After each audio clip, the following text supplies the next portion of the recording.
Meeting is being held in person and by electronic means, and council members and the public have the ability to participate by either method. Any council members joining electronically are required to enable your video to confirm quorum. And a note to the public that the meeting is being live streamed on the city's website and YouTube. Sorry. And the meeting progress will be regularly updated on X at Van City Clerk. Should we have an emergency that requires evacuation, there are 2 exits located beyond the glass doors in front of me and to the left. If those doors are blocked, please use one of the 4 additional exits in the chamber. Do not use the elevator, use the stairs instead. And if you require accessibility assistance, remain where you are, and our security team will help guide you to a safe location. I'll also note that a defibrillator is available at the end of the hallway outside the council chamber.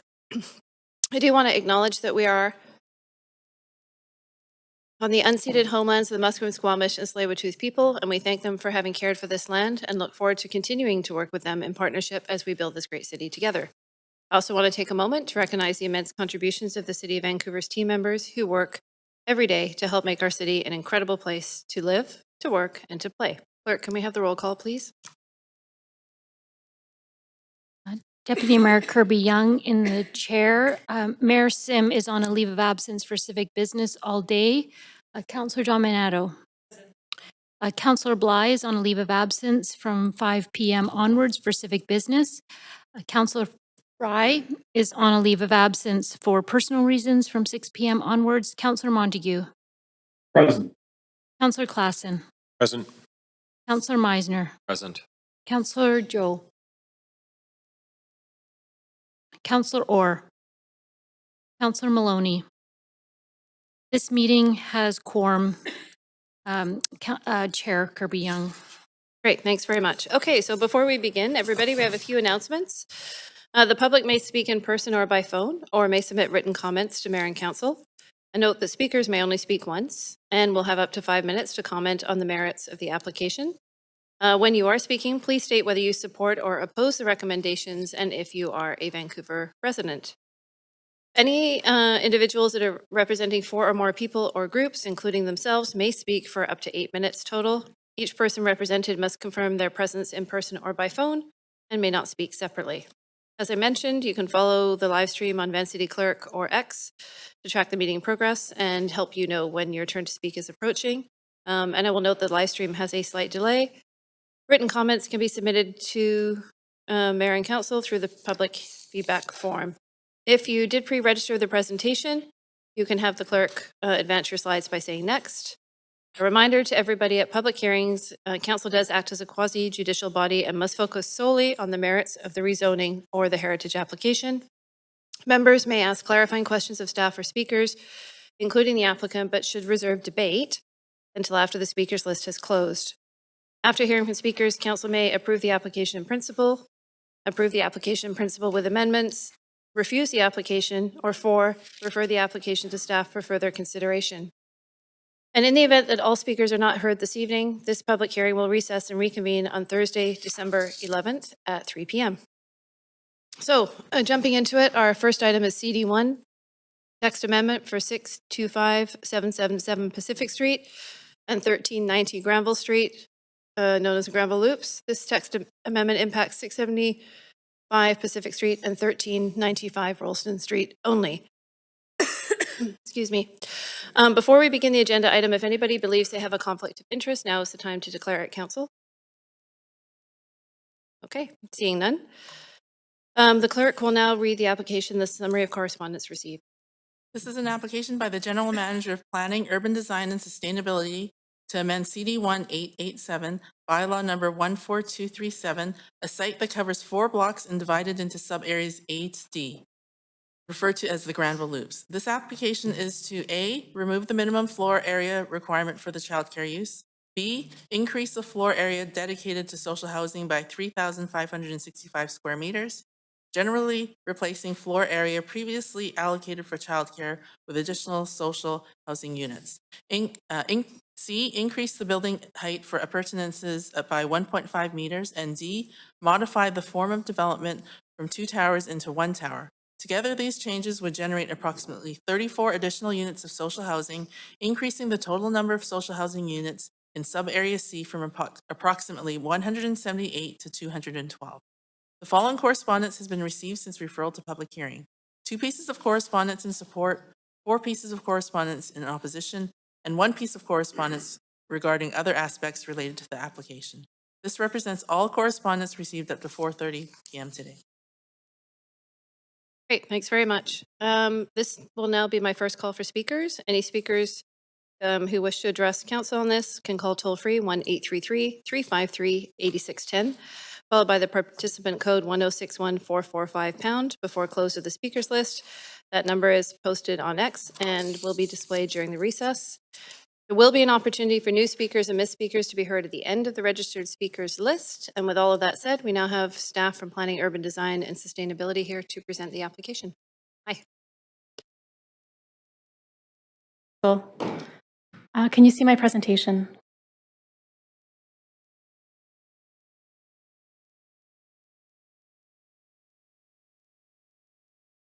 Fantastic, thank you. My name is Leafka Vissers. I'm standing in for Allison Smith, the rezoning planner for this application. This application is to amend the existing CD1 bylaw 887 for the Granville Loops with a text amendment impacting only sub-area C of the CD1 bylaw. Sub-area C, addressed 675 Pacific Street and 1395 Ralston Street. The Granville Loops are 4 development parcels created by the removal of the bridge ramps connecting Pacific Street to the Granville Bridge. The Granville Loops were originally rezoned in 2022, permitting towers with a mix of uses, including strata, market, and rental and social housing, as well as commercial. Sub-area C is retained under city ownership.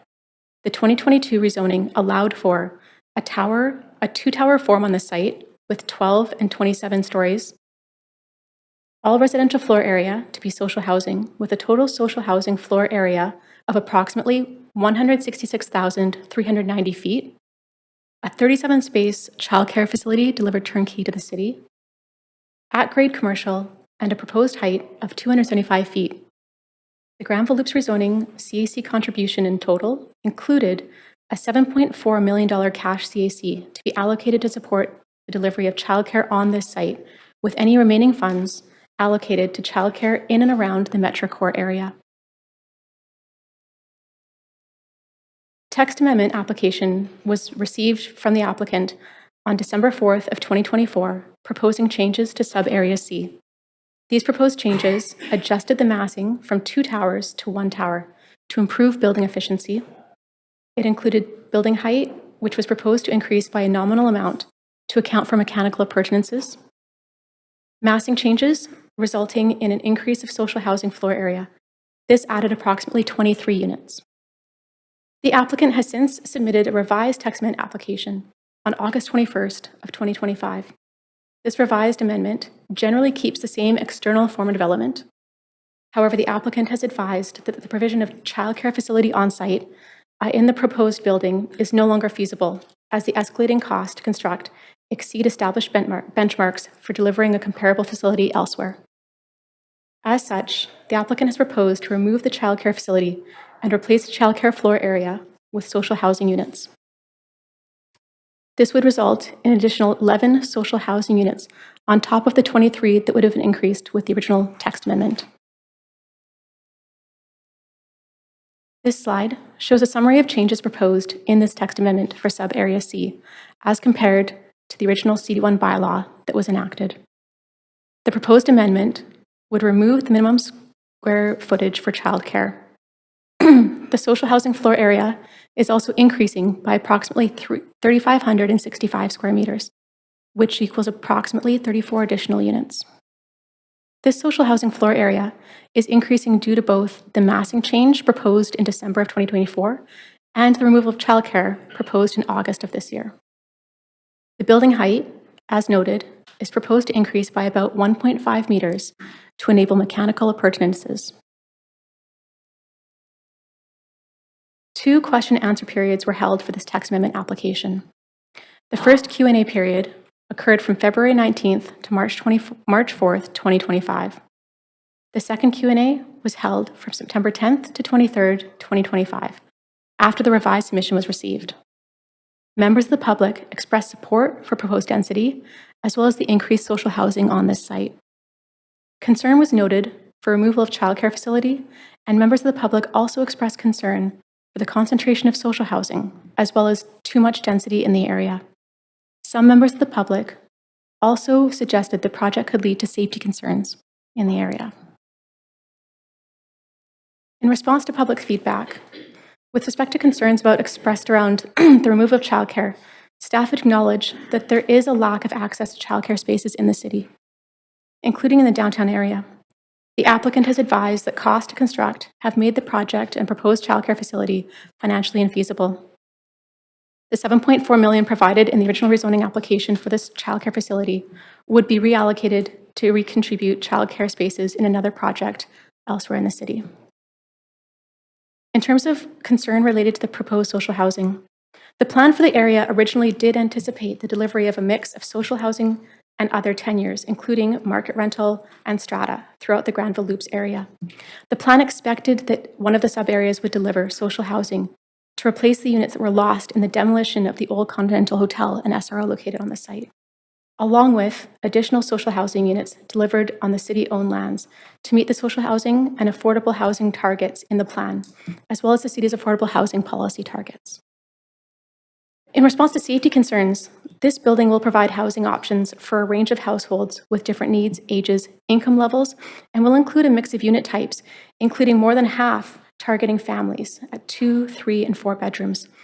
These units will be prioritized for families with children, people who live in social housing, such as young people, families, seniors, and persons with disabilities, pose no greater risk to the local community than those living in other types of housing. More Than a Roof Housing Society, an experienced housing provider, would be responsible for managing the building and the area around the property and would be contactable for any tenant-related concerns.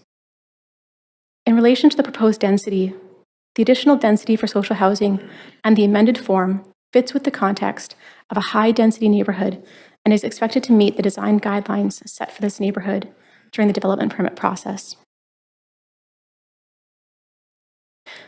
As for public benefits, the project would deliver a total of approximately 212 social housing units. As noted before, the original 2022 rezoning secured a $7.4 million cash CAC to deliver on-site childcare. Staff now recommend that this cash CAC be reallocated to the capital fund to deliver childcare spaces elsewhere. In conclusion, the proposed text amendment aligns with the Granville Loops policy plan. The project delivers 212 social housing units. Recommendation D in the referral report is to reallocate the $7.4 million CAC received from the 2022 Granville Loops rezoning for supporting delivery of previously contemplated on-site childcare and instead support the delivery for new childcare elsewhere in the city. Staff recommend support for this application, subject conditions in Appendix B of the report. Staff and the applicant team are available to answer questions. Thank you.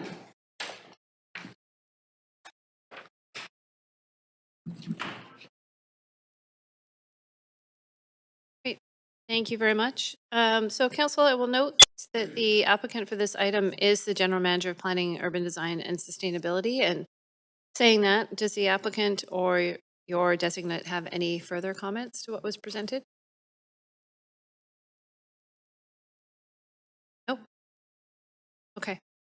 All right. This is the part in the proceedings where council has a question. Council has the opportunity, I should say, to ask questions to either staff or the applicant. And I will note that this is the one opportunity to ask the applicant. I know it's a bit confusing because it's one and the same. So we do have councillors on the queue, and I'm going to advance to Councillor Meisner. Go ahead. Thanks so much, Deputy Mayor.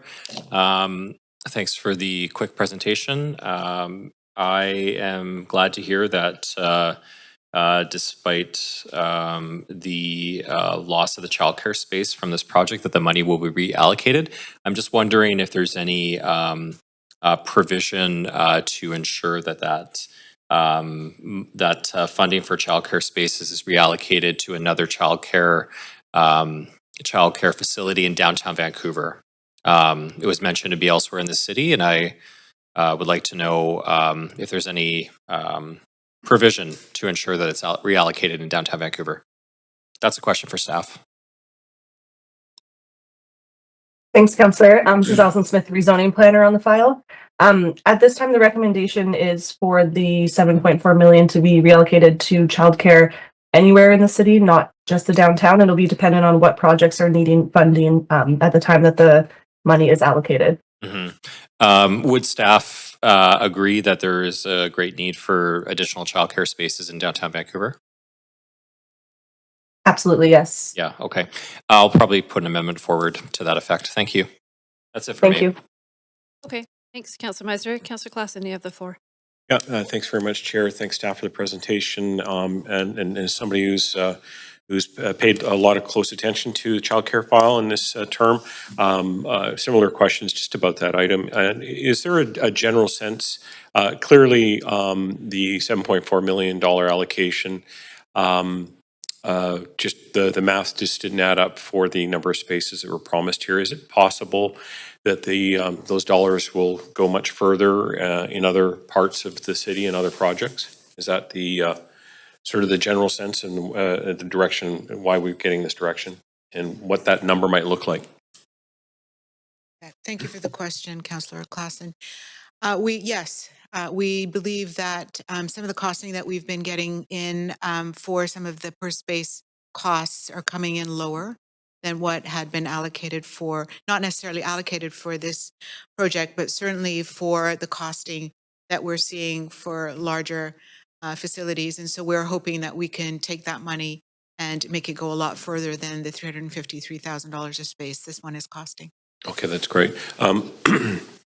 Is there anybody from staff here from our childcare group or from ACCS? I'm certain I'm seeing nobody there. So I just wanted to maybe ask a question about further to Councillor Meisner's questions around downtown. I know that some of the policy work that we're doing right now is to try and effectively enable, look differently at the way of being able to provide downtown childcare spaces, given it's quite a different landscape than other neighborhoods. I think best efforts will be made to ensure that all opportunities are explored, and certainly we'd be looking at the downtown as well, for sure. Okay, thanks very much. Those are my questions, Chair. Great, thanks, Councillor Klassen. Councillor Maloney. Thank you. So I must say I'm finding this a little bit confusing because I know that there is a huge amount of need for childcare downtown, and also we've got a lot of density going in with family-sized units in the Burrard corridor.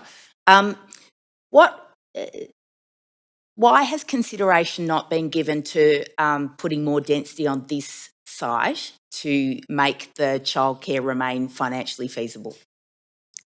Because I'm just thinking that, like, won't this, the lack of childcare here will require the families living in this unit, this building and other buildings nearby to have to travel to find childcare elsewhere, and we know that there's a shortage.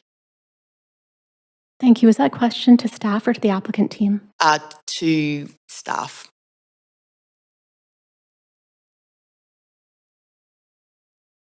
Good evening. My name is Heather Oland. I'm the Director of Non-Market Housing for the City of Non-Market Housing Development for the City of Vancouver.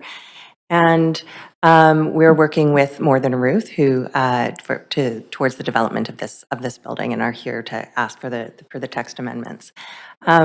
We, despite our best efforts, we did to design the building in such a way that we could do this cost effectively. Unfortunately, we were not able to find a design solution, and there was a number of reasons for that. Developing childcare downtown can be done, but it can also be expensive, and so it's important when you're developing childcare on the top of the podium, it creates a lot more additional costs in a tall building in the downtown, as well as safe access circulation. And so there's very specific kind of site constraints that can lend itself to a more expensive option or a more affordable option. So for example, we have just started construction at 95 Nelson of a 44-seat space childcare, which is also downtown.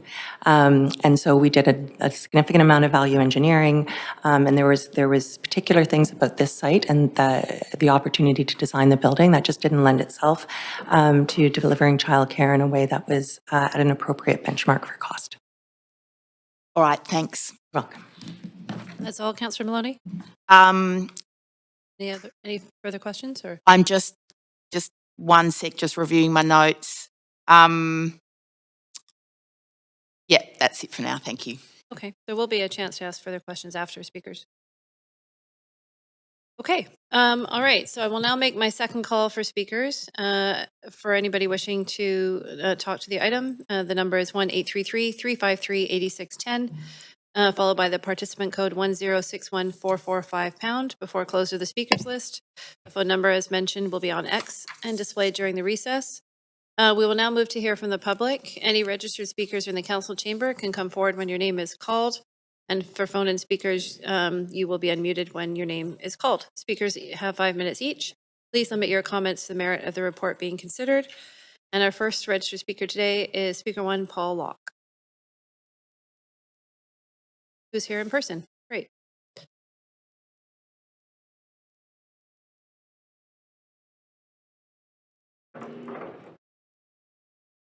Here?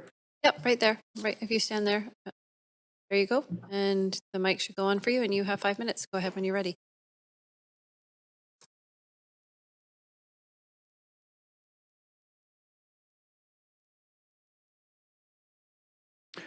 Good evening, and thank you for hearing my presentation. My name is Paul Locke. I'm the founder of the Global Council for Human Rights and Democracy, an NGO that comments on and advocates for human rights and civics issues in a global context. In the past, I've been a political activist, a community association president for over 10 years, and I was asked to run for the mayor of London, Ontario, in 3 successive elections to address municipal corruption. I was also invited to join the Central Policy Committee of the Province of Ontario. I'm speaking today in a general opposition to the world's approach to resolving the housing crisis. I'm here for 3 primary reasons.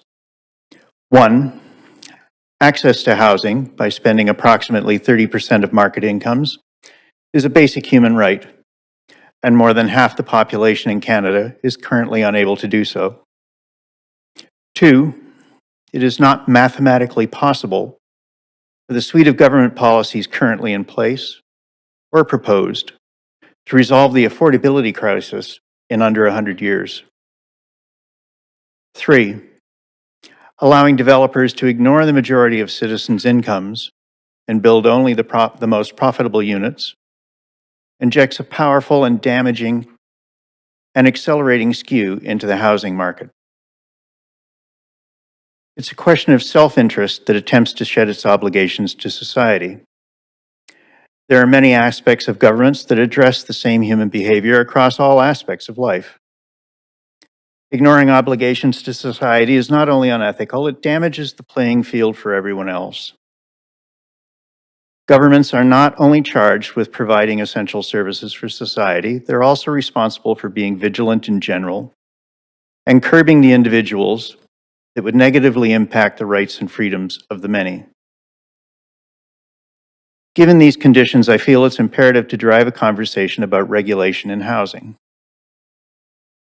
It is simply not possible to sustain a fair and healthy housing market when regulation allows industrial-scale developers to produce only the most profitable units while ignoring 60% of incomes in the market. Developers that do this are able to drive up prices for land, and this forces more conscientious builders out of the market. It is not surprising that without curbs, wealth is concentrating geometrically in a few, and access to housing for the many is declining at the same rate. Dense cities are the most sustainable way to house the population. But old ideas about developers' rights and obligations must be updated to provide a sustainable, complete inventory of housing and a fair, profitable development market to deliver it. I've submitted a white paper to Council on this topic, which attempts to discuss the scope and detail of the issue. And a 5-minute presentation today is not sufficient to answer the question, does this meet the test for better regulation? I'm hoping the majority of you have read the document because I wanted to cede the rest of my time today to answer your questions. Permits should only be issued to projects that help the city produce the housing formats and prices it needs. And that means tying prices to incomes through regulation. Thank you. Thank you, Paul. And just to let you know that councillors don't ask questions in this forum, but they can listen to what speakers are saying and they can ask questions. Oh, yes, we do. Sorry, I'm mixing up so many different meetings. My apologies. I'm not seeing any questions from council, so we once going twice. So thank you very much for speaking. All right, thank you. Appreciate it. Okay, all right. So are there any additional speakers currently in the chamber? Okay, they can come forward. Do we have any additional speakers on the line, clerks?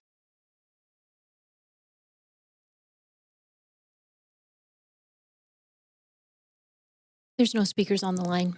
Okay, hearing that, I'm going to make my third and final call for speakers. The number once again is 1-833-353-8610, followed by the participant code 1061445 # before close of the list. We will now take a 2-minute recess to allow any additional speakers to come forward, and we will reconvene at 6:35. Thank you.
Okay, I'm going to ask councillors to reconvene. And Councillor Montague, if we can have your video on so we can get quorum, that would be super. My video is on. Okay. Clerk, do we have any additional speakers in the chamber on the line? No additional speakers are on the line. Okay. Seeing no further speakers, I'm now closing the speakers list. And Clerk, can you advise, has there been a large volume of public comments received since 5 p.m. on this item? No additional correspondence has been received. Okay. Therefore, I'm now closing the receipt of public comments. And does staff or the applicant have any closing comments? No closing comments from staff. Okay. And the applicant as well? Just to make sure I asked twice. No? Going once, going twice? No. Okay, thank you. Council, are there any further final questions for staff at this time? Nope, seeing none. And I don't believe we received any further public comments since we closed them. Is that correct? Okay, Council, we will now make our decision on the application. Do we have a mover for the recommendations? Moved by Councillor Meisner, seconded by Councillor Dominato. Council, any discussion? Councillor Meisner, please go ahead. Thank you very much. Thanks, staff, for taking us through what is going to be a great addition of social housing to downtown Vancouver. It's great to see this city land being put to good use to deliver much needed affordable housing for Vancouverites. And I think that this is a really well-designed project, and I'm very familiar with the area. It's just really nice to see this happening on these, previously underutilized pieces of land next to the bridgehead. As you may have guessed from my questions earlier, I do have a preference for this funding, which is, fairly significant, $7.4 million in CACs to be allocated for childcare. I would like to see that stay in Vancouver, so I've sent in an amendment to that effect. So if you can move me to the amendment queue, please. Do you want to put yourself on, Councillor Meisner? Okay. Thank you very much. Wait, just before you begin, do we have a seconder for that? Seconded by Councillor Dominato. Go ahead. Yeah, so it's not news to anybody, but there is a great need for childcare spaces in Vancouver. And this council has been doing a lot of work and has moved several motions to that effect to create more childcare in our city. But one thing that I hear regularly from my neighbors in downtown Vancouver, particularly working parents who live in many of the high-rise condos in downtown Vancouver, is really a lack of options of childcare nearby. Often they have to travel outside of downtown Vancouver. They're getting in their cars. They're dropping their children off at childcare outside of downtown Vancouver. So there's a great need for more childcare spaces on the downtown peninsula. And I would really like to see this CAC money that was intended for the childcare in this building stay in downtown Vancouver. So that's the spirit of my amendment. Okay. Thanks very much, Councillor Meisner. To the amendment, Councillor Klassen. Yeah, I think it would be important to, in respect of the sentiment, which I am very well aware of, and Councillor Meisner is right, there is a continuous and ongoing discussion around the fact that we've made it really difficult to build childcare and provide childcare in the downtown core, and for people like the Downtown Vancouver Association who've been really stressing the need for childcare for people to get back to office, for example. But I just want to I think it would just be appropriate due diligence to ask staff whether this amendment potentially would help potentially drive up the cost per space of childcare. And I understand that the original reason for the text amendment was the cost, and I'm just kind of curious, is it possible that we can use these dollars just as efficiently as we would in other parts of the city by locating them in the downtown peninsula? Thank Okay, you so for a the question through the chair to staff. Yes, that's direction through the chair. Thank you. Thank you for the question. Typically difficult to build downtown, especially in high rises, for sure. However, we would find other synergies and find different methodologies to ensure that we could get more cost-effective daycare. We'd likely have to augment this amount, obviously, with a bit more money or funding as available, but it's certainly possible. It's certainly possible to make sure that we could make a significant contribution and investment with this funding in the downtown area. Okay, thank you. That sort of provides a bit more comfort in the idea that we can certainly accommodate people living and working in the downtown, but also make sure that we make most efficient use of that funding. Thanks very much. Great. Thanks, Councillor Maloney.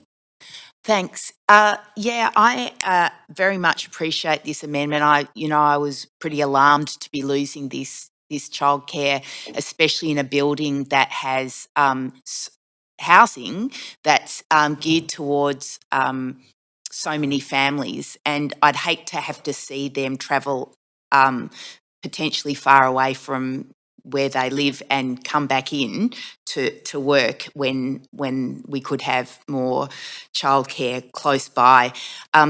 I think it's really important to note that every single school in the downtown peninsula is oversubscribed and has wait lists every year. We've got masses of families living downtown. And the reason why so many families live downtown is because so much is within walking distance, and there's inherent affordability in not having to own a car.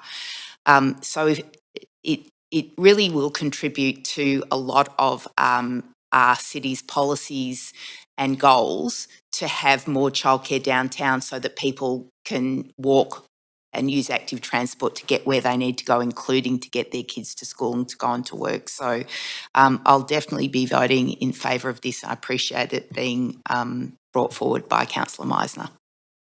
Okay. Thank you. Seeing nobody else on the queue, I'm going to ask the clerk to take us to a vote. So if councillors can vote on the screen. Chair, it's Councillor Blythe. If I could have a vote assist in favour, please. Thank you, Councillor Blythe.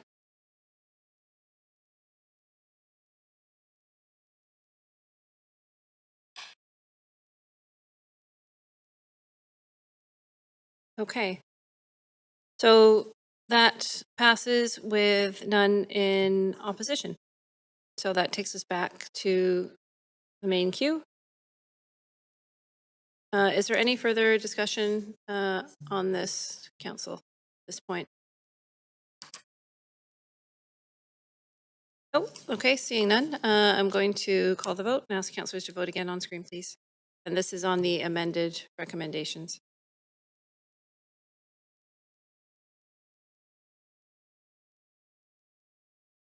Okay, that passes again with none in opposition. And thank you, staff. Thank you, council. That completes item number 1.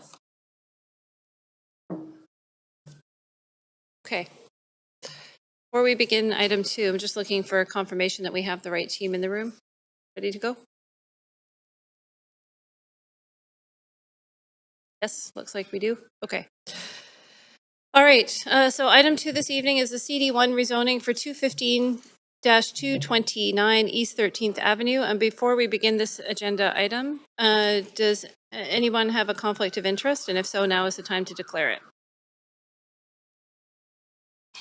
Okay, seeing none, I will now ask the clerk to read the application and the summary of correspondence received.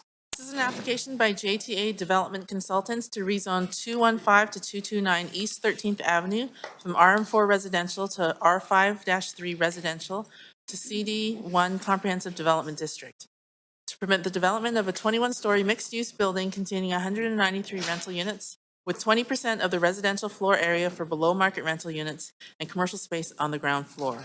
A floor space ratio of 6.8 and a height of 66.8 meters with additional height for rooftop amenity space are proposed.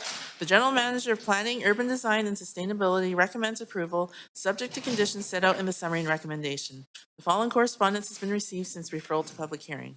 1 piece of correspondence in support, 16 pieces of correspondence in opposition, and 1 piece of correspondence dealing with other aspects of the application.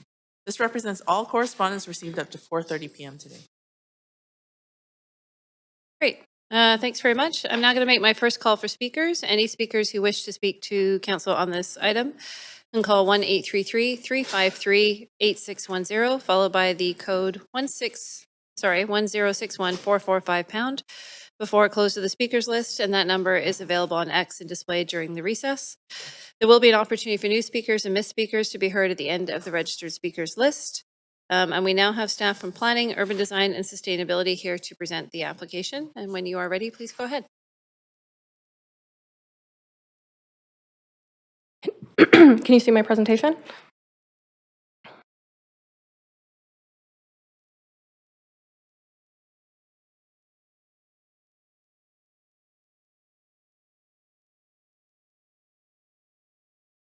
I think it's just coming up. We'll just wait a moment. There it is. Yep, all good. Go ahead. Good evening. Sorry. Good evening, Mayor, Council, and members of the public. My name is Hannah Jarrett, rezoning planner for this application being considered under the Broadway Plan. The site outlined in red is located at the northeast corner of East 13th Avenue and Watson Street in Mount Pleasant. The surrounding context consists of low to mid-rise apartment buildings and commercial buildings in the Main Street Village area 1 block to the west. Currently, there is a single detached house and a 3-story apartment building on site with 26 units of primary rental housing. There are tenants eligible for protections under the Tenant Relocation and Protection Policy. The area is well served by public transit, childcare, schools, and amenities. It is located within 400 meters of the future Mount Pleasant SkyTrain station. Half a dozen parks are within 800 meters, and Mount Pleasant Community Center and Library are within 500 meters. This application is under the Broadway Plan, a 30-year plan that focuses on integrating new housing, jobs, and amenities around the new Broadway subway line. The site is located in the Mount Pleasant South Apartment Area A, which allows for consideration of rezonings for 100% rental housing, with 20% of the floor area secured as below-market rental units. Buildings up to 20 stories and 6.5 FSR can be considered at this location, with minor increases in height and density considered for ground-level retail. The application proposes a 21-story rental tower with commercial units on the ground floor. 193 rental units are proposed, with 20% of the residential floor area secured for below-market rates. A density of 6.8 FSR and height of 219 feet are proposed. 3 levels of underground parking would be accessed from the lane. The application proposes a tower-on-podium building form with a rooftop amenity area for residents and indoor-outdoor amenity space on level 5. Improvements to the public realm would include ground-level local serving retail and outdoor seating on East 13th Avenue.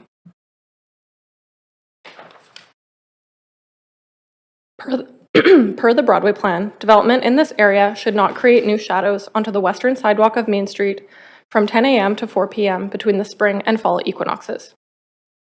This proposal results in the western sidewalk of Main Street at 12th Avenue being shadowed from 10 to 10:50 a.m. on the spring equinox and 10 to 10:45 a.m. on the fall equinox. While the referral report showed shadow studies from March 21st, this slide here has been updated for March 20th, which is the spring equinox. During staff analysis, it was noted that the shadowed area is within a high-volume intersection with heavy vehicle traffic. Staff also went through a design exercise to explore a form of development option that could lead to a viable project that didn't shadow Main Street. Staff found that a viable building with no shadowing didn't meet the urban design expectations of the plan. Through evaluation, staff carefully considered the balance between better urban design and the characteristics of the shadowed area on Main Street, ultimately concluding that the 45-minute shadow at the equinoxes was the better outcome. The average starting rents are shown on this table, as well as the average annual household incomes they serve. Starting rents for the below-market units are to be discounted at 20% below citywide average market rents. Based on recent data, rents for below-market units, shown in the first column, would range from $1,300 for a studio unit to $2,800 for a 3-bedroom unit. A virtual Q&A period was held in April 2024, and 158 pieces of correspondence were received. Support was expressed for the proposed density close to transit, contribution to the housing stock, and the commercial spaces. Concerns related to height, density, and scale being out of character with the neighborhood, displacement of existing tenants, and increased traffic and parking issues. In response to public feedback, the height, density, and scale of development is consistent with the Broadway Plan. Regarding displacement, qualifying tenants are protected by the Tenant Relocation and Protection Policy, including right of first refusal at original rent or 20% below market rent, whichever is less. Regarding parking, staff anticipate overall reduction in vehicle trips with the completion of the Broadway subway line, located 400 meters from this site. There are no minimum parking requirements except for accessible, visitor, loading, and bike parking. A transportation demand management plan is required with the development permit application to help further reduce reliance on vehicle trips. Engineering conditions related to improved safety, such as upgraded speed bumps in the lane, street lighting, and a new sidewalk, are included in Appendix B. In addition to the 193 rental units with 20% below market units, the public benefits accruing from this application include the development cost levy and public art contribution, estimated to be approximately $2.5 million in total. The applicant is seeking a citywide development cost levy waiver for the residential floor area, which is valued at $3.3 million. Real Estate Services staff reviewed the application and the cost of securing the rental housing units, including 20% at below market rates, and have determined that no community amenity contribution is expected. In conclusion, this proposal aligns with the Broadway plan and advances the city's rental housing targets by delivering 193 rental units with 20% at below market rates. Staff recommend approval subject to conditions in Appendix B. Staff and the applicant team are available to answer any questions. Thank you. Great. Thanks very much. At this point, I'm going to ask if the applicant would like to present the application if in attendance. Yes, you would. Welcome. Please go ahead. Yeah, excellent. Oh, is that volume okay? Okay. Yep, you're good. Thank you. Good evening, Council. My name is Andrew Methodius Harlock, Associate at JTA Development Consultants, applicant for the proposal at 215-229 East 13th Avenue. We are also here with our architect, Studio One, to answer any of your questions. Firstly, I'd like to thank not only yourselves, but staff as well, through the process and review process that we've been through, and for consideration for this proposal for rental housing in Mount Pleasant. I'd like especially to thank staff just for the tremendous hard work that we've done together, and through the multiple changes that we've done, as well as what we're able to bring forward to you today, which is our, as you will know, revised version. I'd also highlight a few key items and reasons why this project will be a community supporting addition to the city and the neighborhood, and is in line with the overall goals of the Broadway plan. This would be focusing on tenants and future housing, solar access as prescribed in the plan, and recent changes to it with both municipal and provincial changes within the area, and local retail and street level urban design. We believe that this application offers a strong contribution to the city's housing targets and addresses our ever low purpose-built housing rental vacancy rates, and secures this much-needed housing in a central area of high transit accessibility and employment density. This project will deliver 193 secured rental apartments, with 20% of the rental floor area secured for below-market rental apartments. In our time of a housing shortage, delivering purpose-built rental, especially with below-market housing, supports future affordability and stability for us renters. We believe this kind of long-term rental housing contributes to our future of resilient, but also a growing community. Our team also recognizes that solar access, as was previously mentioned, is vital not only for a healthy city, vibrant parks, as we have Car-Free Day on the street as well, and especially our main streets where there's lots of local busy shopping, which is why, in response to staff's review, we've resubmitted updated shadow studies to showcase the change as we went from daylight savings changes to the hours that you are seeing now. With our rezoning application submitted in 2024, under the same parameters of our earlier inquiry for rezoning advice that we applied for, where in March of 2023, the solar access guidelines had changed between these applications, so revisions were required. So when revised under these new guidelines, shadow was cast at the equinox on the northwest corner of the sidewalk at 12th and Main. We then undertook numerous studies with staff and our architect to assess and minimize this impact, including review of the height of the proposal, reviewing the shifting the tower location on site to try to reduce it as much as possible, and to review of those changes with proposed even floor plate size changes. The presented design is the end result of those exercises. We hope that this design demonstrates not only our commitment to respecting solar access, but also street level vibrancy and public comfort. As well, the at-grade commercial space is integral to the proposal, as it is intended for local serving retail and neighborhood-oriented uses on a quiet street, not on a main thoroughfare. This retail base will intend to be serving nearby residents, promoting the area's already popular walkability. It includes pedestrian-oriented amenities and landscaping, something that you would see maybe in the West End today, to build a human-scaled and engaging street environment. Commercial uses are anticipated in a range of what would be your cafes and small shops, maybe even potential medical uses, as there are a variety of uses that can be served in this area that aren't competing with already Main Street services. The proposal will also follow the TRPP. Tenants have at least 9 touch points to this date since application.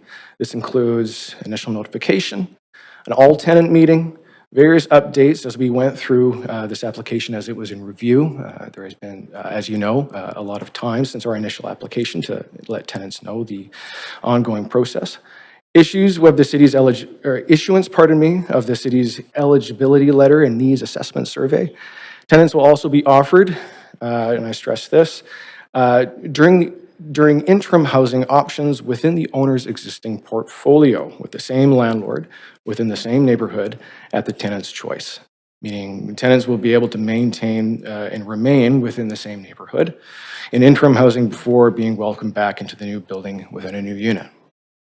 Lastly, we feel this proposal represents a responsible response to the city's current and future needs that supports housing affordability, creates space for local serving services, and of course protects our high street sunlight and public realm quality. So we ask council to approve this application. Look forward to working with staff further as we finalize the details in our conditions letter and satisfies those conditions. A way to maximize benefit of both future residents and of course the current surrounding community. Thank you. Great, thank you very much. I'll let council know now that this is the opportunity to ask questions either to staff or the applicant, noting that this is the only opportunity to ask questions of the applicant. Councillor Orr, please go ahead. Yeah, I know the applicant kind of addressed some of the concerns, but around shadowing, I believe some of the speakers are probably going to mention that there is a blog post about this this particular one. But just a quick question to staff around just kind of the wording here and the decision around around this. It says that staff reviewed it, indicated while this is a village area, this segment is not considered a high quality public space. A little confused by that in terms just the fact that they're 1 block south, there is a parklet with picnic tables. Why would 1 block make the difference between a high quality public space and not a high quality public space? Planner 2. The wording what the staff meant is when it is the actual shadowing is mostly happening in the morning time from 10 to 10:45 in the fall equinox. That is mostly happening on the major arterial, those intersections, and very minimal time on the actual sidewalk. And that sidewalk being close to the arterials, so staff has evaluated that's not a very high active pedestrian use there in that area where the shadowing is happening. That's what that wording means. Mostly on Main Street, not much on 13th. Not on 13th. Not on 13th. No, this is about the village. Okay, great. That's all my questions. Thanks. Great, thanks, Councillor Orr. Seeing no other questions, I'm going to make my second call now for speakers. The number is 1-833-353-8610. The participant code is 1061445 pound. Before close of the list, the number as mentioned is available on X and will be displayed during the recess. Council, we will now move to hear from the public. If we have any registered speakers in the council chamber, please come forward when your name is called. A reminder that speakers will have 5 minutes to make your comments. Please focus them on the merits of the application being considered. And our first registered speaker tonight is speaker number 1 is Stephen Bohus, who is here in the chamber. I have a presentation. We have, I think the clerks. Bring it up, that would be great. Yeah, the clerks are just bringing that up now. So. Yeah, and I also have the computer model here on my laptop, so I can load that at any time. Okay, we Shape's have your loaded right now. presentation, Stephen. Go ahead when you're ready, please. Okay, and I'll say next, whenever the next slide. Okay, good evening, council. I'm a renter who lives in Vancouver and I oppose this rezoning. I stand in solidarity with the tenants who face displacement. I hold a degree in landscape architecture and I was involved in the Mount Pleasant community planning process as a volunteer on a city committee back in 2013. Next slide. Main Street is one of the best streets in Vancouver. This is high quality space and that includes a western sidewalk of Main, both north and south of 12th Avenue. There's no provision in the Broadway plan to arbitrarily rank different sections of a village high street to be better or worse than other sections and less deserving of solar access protections. And this is means Main and also by extension Granville Street because it also intersects with 12th. Next slide. If we actually look at the Broadway plan, and this is the section on shadow limits. The referral report says that the shadow limits are between 10 a.m. and 4 p.m. at the spring and fall equinoxes. Notice the use of the word at, and that's 2 days, spring and fall equinoxes. The Broadway plan, as you can see, actually says from the spring to the fall equinoxes between 10 a.m. and 4 p.m. and not at, it's from. And it encompasses all of the days in this range for the identified village high streets. And in this case, it's for buildings east of a village high street with protections for the western sidewalk. So violations of the policy would have impacts for around 97 days with this proposal from the spring to the fall equinox. So this does not align with the Broadway plan. And you can see the site is located in the solar priority area in the Broadway plan map. I have it highlighted right there. Next slide. So incorrect shadow studies were used during the public consultation period last year, and they were not corrected at that time. Next slide. For reference here, a few more of the applicant's shadow studies. I have one of my own at the upper right, and you can compare with what was shown to the public during the Q&A and with a shadow study that I did. Now it's for the 21st of March, just to match the applicants. The equinox was on the 20th. So the public were led to believe that there are no shadow impacts during a protected time, and that is not true. Had that been known, I was never updated. Staff knew essentially the first couple of days of the Q&A, and they did not update their page. They did not update the shadow studies, and it takes less than 24 hours to model this by hand and post it. So the Q&A is highly problematic. Next slide. The shadow study in the referral report is also incorrect the second time around, and you can see that at 12th and Main on the 21st, and also the 20th, there is shadow at 10:45. It goes to about 10:56 on the spring equinox. And you can check this with a variety of online tools that will tell you the given position of the sun at a given latitude, longitude, and day of time, and it's high school math after that. Next slide. The shadows actually move and because of the very large range from around March the 20th to May the 1st and around July 31st to September 22nd. There would be shadow impact in violation of the Broadway plan solar protection policies. And you can see for August the 20th, there's still shadow in the middle of the summer, and the shadows actually move south because it's not static, so you can't extrapolate results from the spring and the fall equinoxes for the entire time period. That's actually a poor argument and poor analysis. And yeah, I've done lots of shadow studies. I can punch them in my computer here. Next slide. This is Main Street looking north with the rezoning shown. Now, what if this sets a precedent? Next slide. I just copied and pasted that entire model all along Watson Street with the same setback.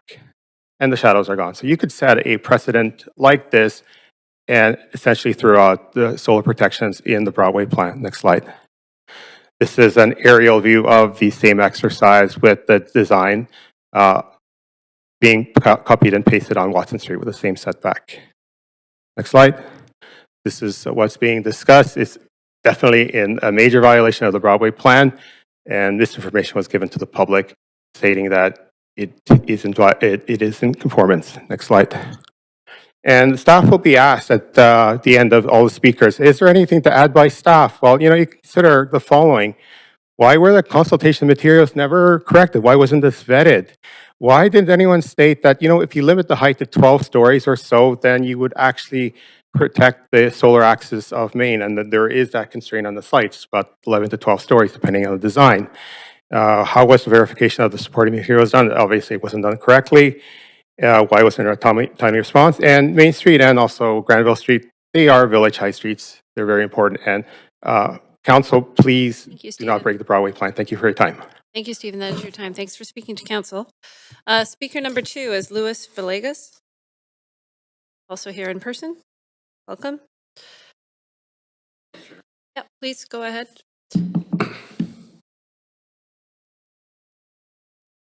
Let's just give us a moment. I think it's just coming up. Great. Here we have it. Yep, Next go slide, ahead. please. My name is Louis Villegas. I am a Vancouver resident practicing urbanism in Canada and the United States for 40 years. Next slide. I'm opposed to this proposal and I oppose towers in the neighborhoods generally. Towers belong downtown. In order to thrive, neighborhoods must be built out in human scale or good urbanism. Next slide. We read in the staff report that a staff review indicated that while this is a village area, this segment is not considered a high-quality public space due to the proximity to the intersection of Main Street and 12th Avenue, which features heavy vehicular traffic. Next slide. I take away 2 points from that remarkable statement. One, high-quality urban space can only take place away from heavy vehicular traffic, which of course is nonsense. The Champs-Élysées in Paris is 12 lanes of traffic wide, yet it is considered to be very high-quality urban space. Number 2, towers create low-quality urbanism. That rings true. They concentrate vehicular loads, density, and create hotspots for service demand. Next slide, please. Consulting staff reports, minutes of council, and the Shape of Your City website, AI cobbled together this definition that I have on the screen. Could we blow the screen up to full size so we don't see the menus, please?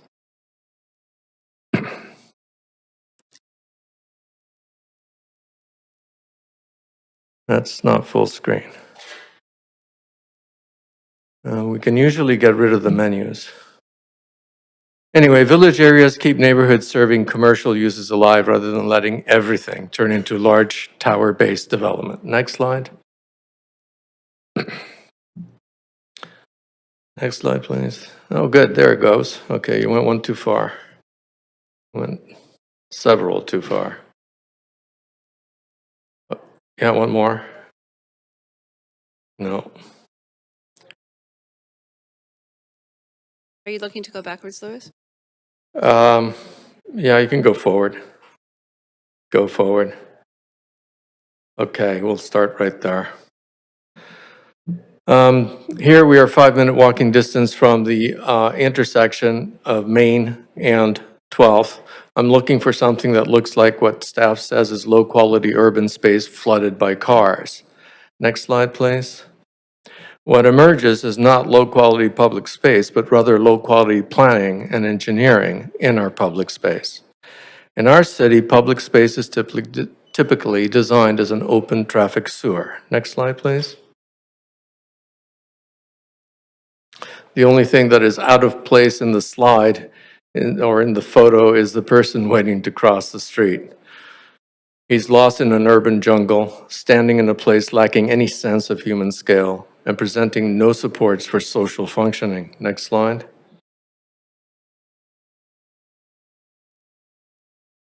Government can raise the quality of the urban space by investing in the public realm, by slowing the speed of traffic, dedicating half of the public right-of-way to social functioning and the other half to vehicles, building a tree median in the center to help break the scale of the traffic in half, and building the street walls in human scale.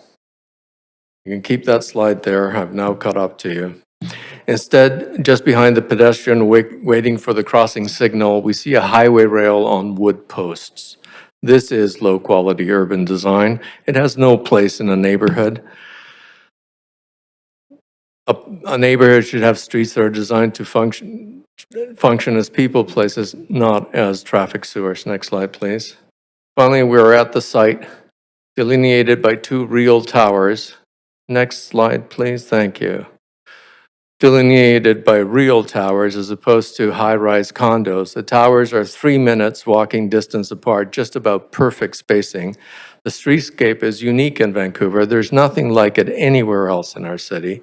Yet staff calibrates it as a low-quality urbanism due to the heavy traffic volumes. Yet the real problem is the complete lack of support for social functioning. Main Street today functions like a traffic sewer. Next slide, please. How would good urbanism change that? Like Broadway Main Street is 99 feet wide. Turning Main Street into a great street requires 4 or 5 things. 1, a median 111 feet wide, planted with trees. 2, 38 feet used for 2 sidewalks, roughly doubling their size. Louis, that is your time, unfortunately. Thank you very much for taking. No problem, thank you. Thank you. Speaker number 3 is Ruth Cherry, also in person.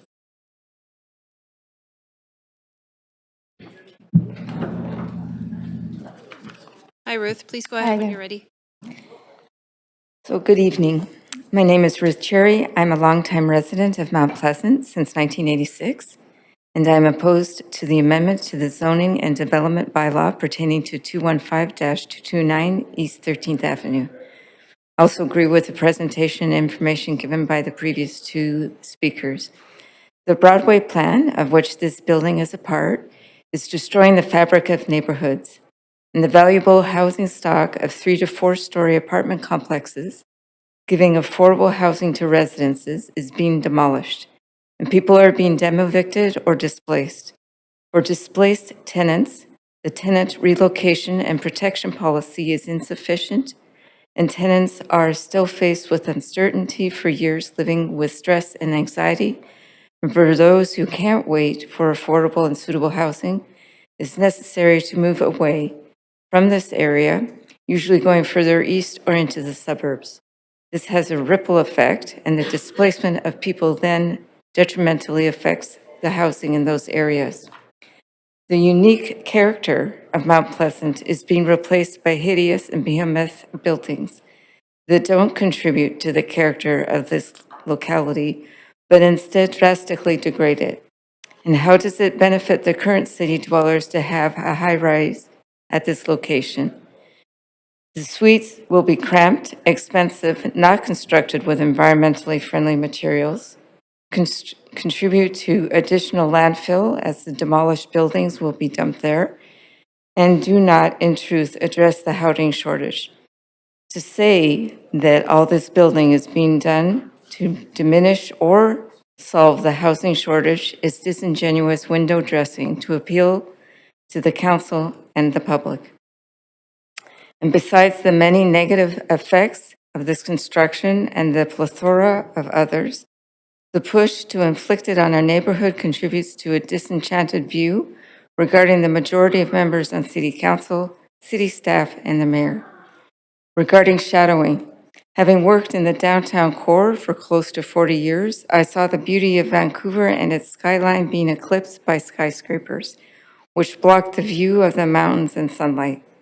The building in which I worked for the last 20 years was near the corner of Thurlow and Alberni, and I would have to stand at specific times during the morning at the intersection to see and feel a sliver of sun as the rest of the street was completely shaded due to skyscrapers. The effect of shadowing by tall buildings on the nature of our city and the mental health of Vancouverites is not to be underestimated, as we certainly pay enough to live here and have unimpeded mountain views and light as a right.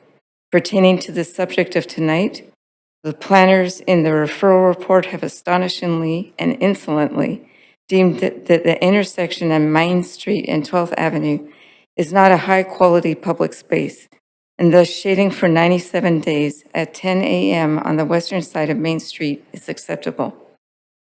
The statement is yet another example of how corporate interests have hijacked those of people who actually live here. Additionally,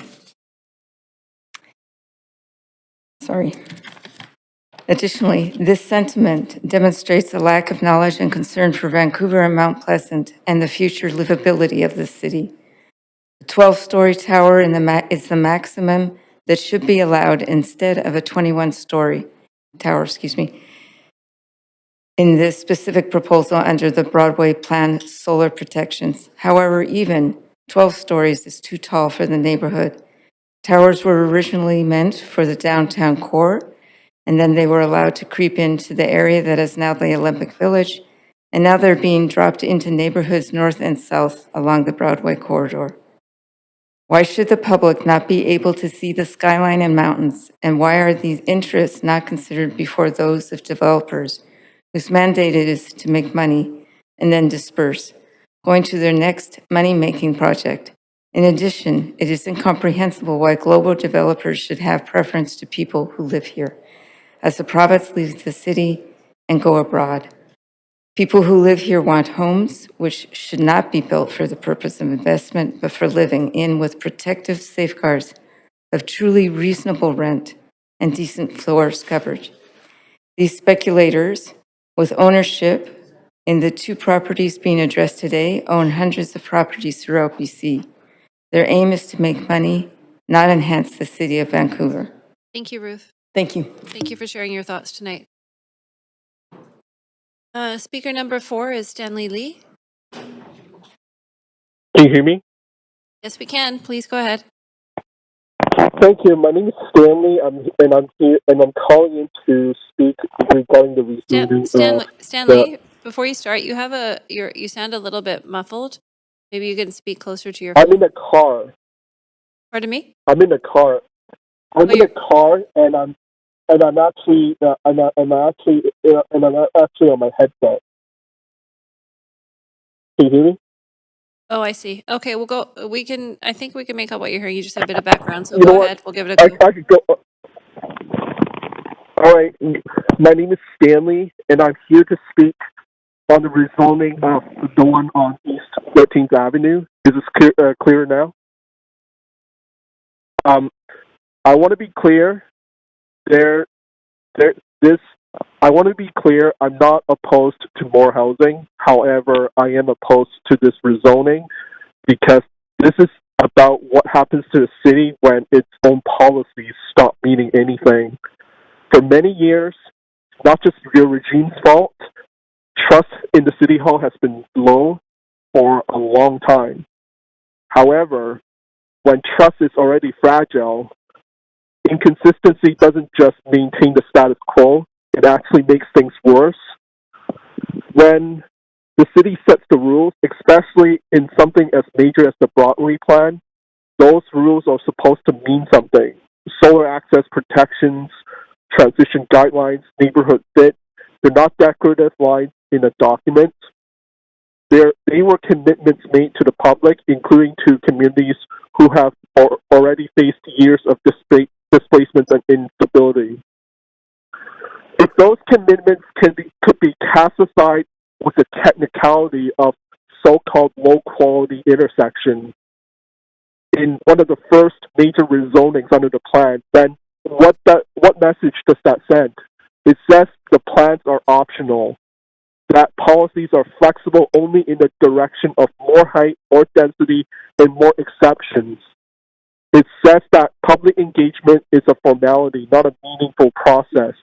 And it says that once an application is far enough along, compliance becomes negotiable.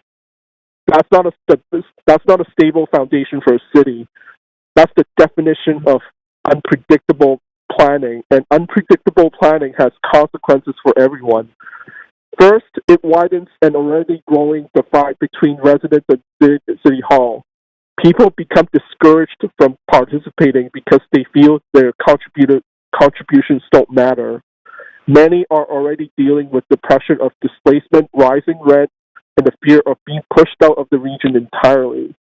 When they see policies ignored, it confirms the belief that decisions are made long before the public ever gets to speak, which I presume is probably going to be the case here as well.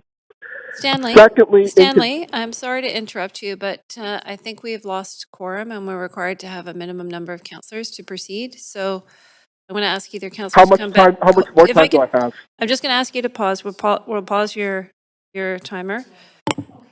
I just want to make sure we have enough. And if I can ask the councillors that are online to enable your video so we can help track quorum, that would be really appreciated.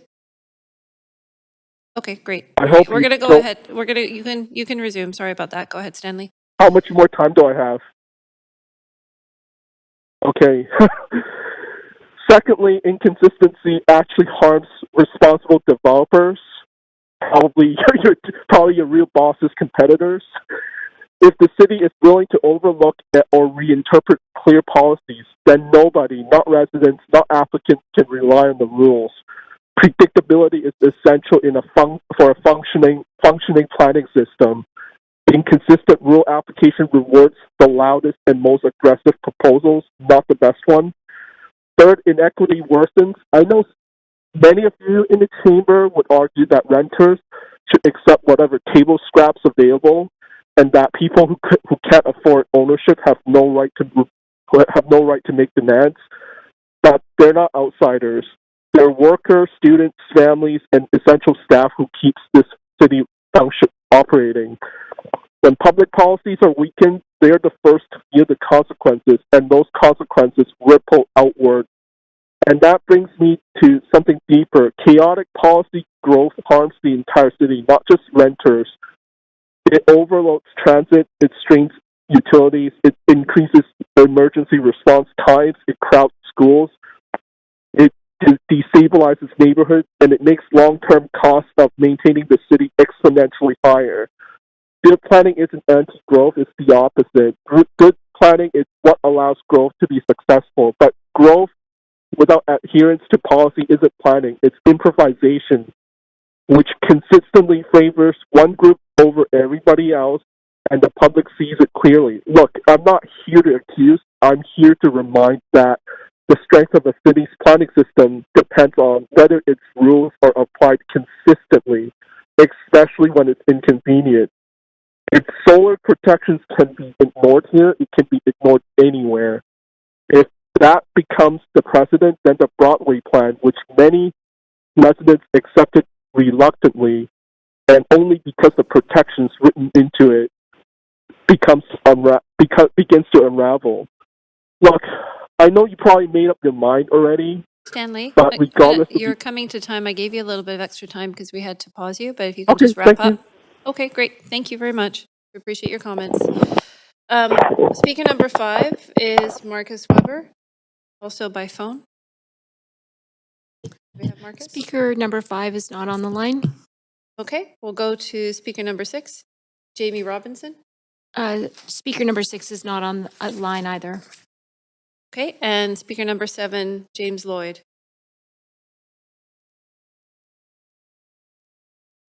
Hello. Hi, is that James? Yes, just wanted to make sure you could hear me. Yeah, we can. Please go ahead. Thanks. Hello, council members. My name is James Lloyd, and I've worked and lived in Mount Pleasant for near 30 years and maintain a studio in the neighborhood as well, and I oppose this application. I'm also a member of the Vancouver Tenants Union, and our outreach efforts include meeting the tenants of these buildings and learning how these developments affect them. 25 rental units will be demolished if this project goes forward, as well as the occupied house adjacent to it. Having met most of the tenants in this building, I know many are long-term renters who will lose their affordable housing with this demoviction, and there are more recent renters who do not qualify for protections due to the rather arbitrary mandates regarding occupancy timeframes.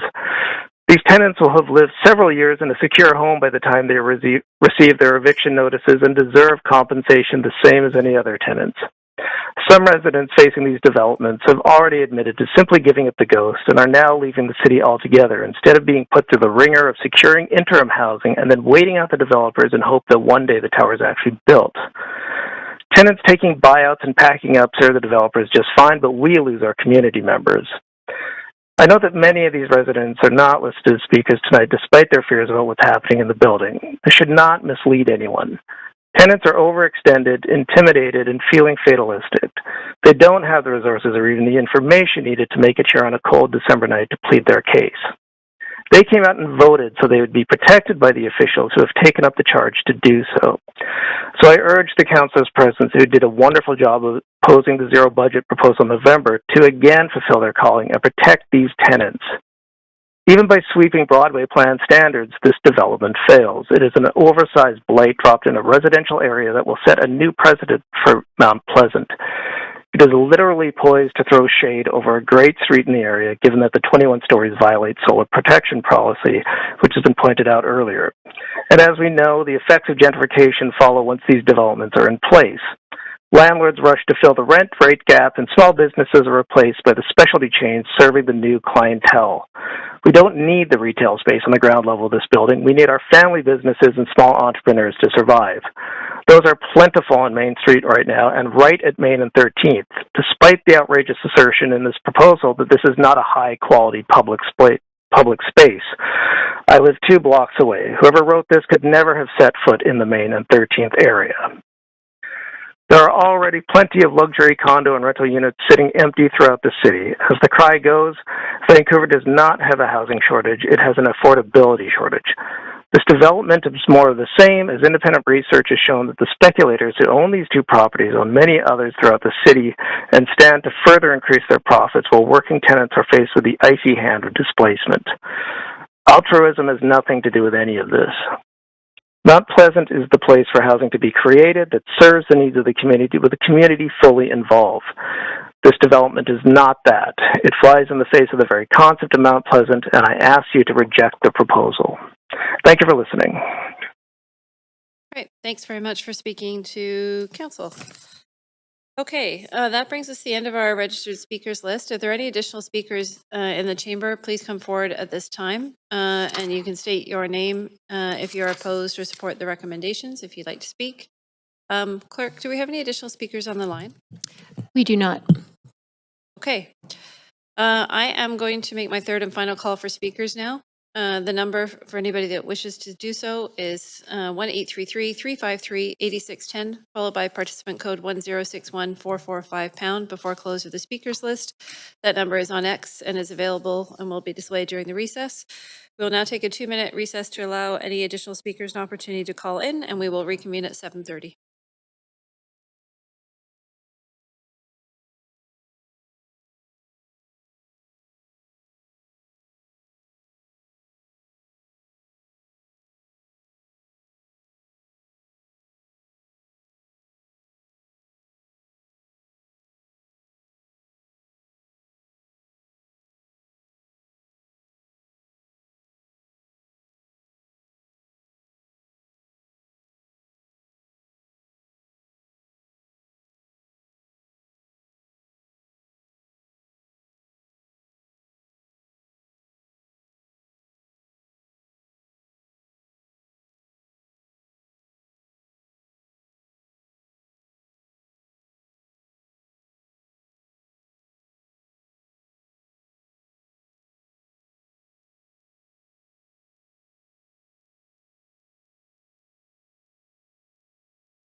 Thanks. Can I get the counselors online to enable video for quorum? Do we have our online counselors with video? 1, 2. Counselor Bly has left the meeting? Okay, so we won't count her in for quorum. Okay. All right, but we have enough counselors, 1, 2, 3, 4, 6, without Without, okay, great. All right, council. Clerk, do we have any additional speakers in the chamber on the line? No. Okay. Seeing no further speakers, I am now closing the speakers list. Clerk, can you advise if there has been a large volume of public comments received on this item since 5 o'clock? One piece of additional correspondence that's been emailed out. Other than that, no. Okay. All right. Seeing that it's just one item, I'm now going to close the receipt of public comments. And seeing there are few or none received after 5 o'clock, we will take that step. At this time, I'm going to ask the applicant, do you have any closing comments? So I'd just like to thank council again and staff as well, just for all the work they've done to date. And we look forward to working with them on our conditions and resolve those conditions as we work towards the further review process and making a better project for the city. So I appreciate it. Great. Thank you very much. Staff, do you have any closing comments? No closing comments. Okay. Thank you. Council, do you have any final questions for staff at this time? Councillor Klassen. Yeah, there were some interesting claims from the speakers regarding our shadow policy. I was wondering if staff had any response to that.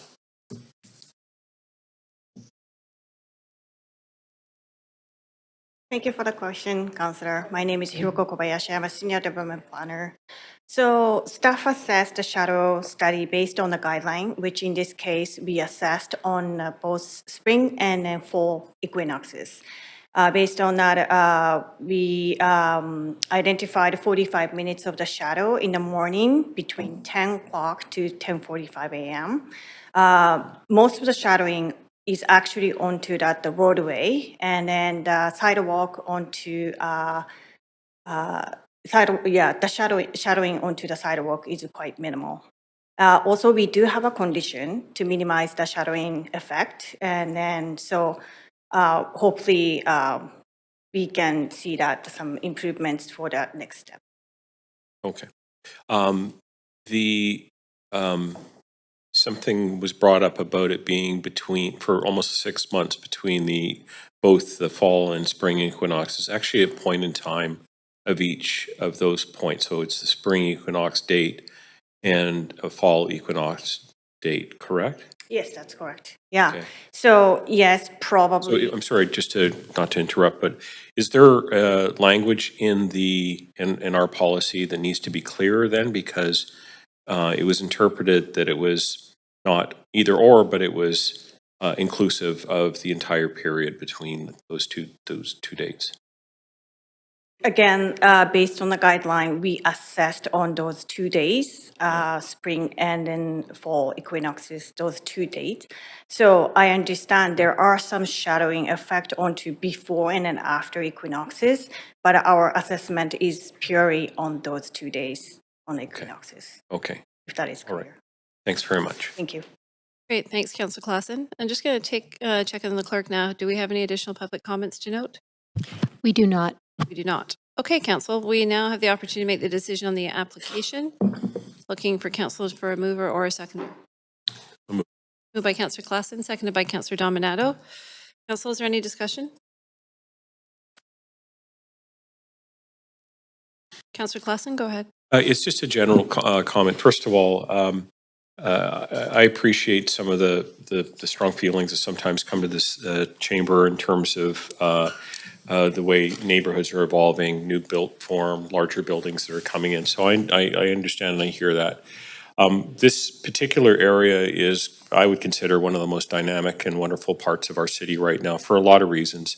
But the Main Street experience has become one of the most attractive in the city, and I know that it has continued to thrive and grow, partly because of just all the hard work that's gone into the high street and the businesses, but obviously the residents as well have turned it into a really great neighborhood. So I know that our policies, the TRP policy, which has been criticized in some of the comments we heard today, makes takes some pains to try and make sure that people are not displaced, and certainly are, if there is going to be a change in the structure on the site, that they are able to benefit from that policy and make sure that they're able to continue to have the housing there. Have replacement housing and be able to come back into a new building once it is constructed.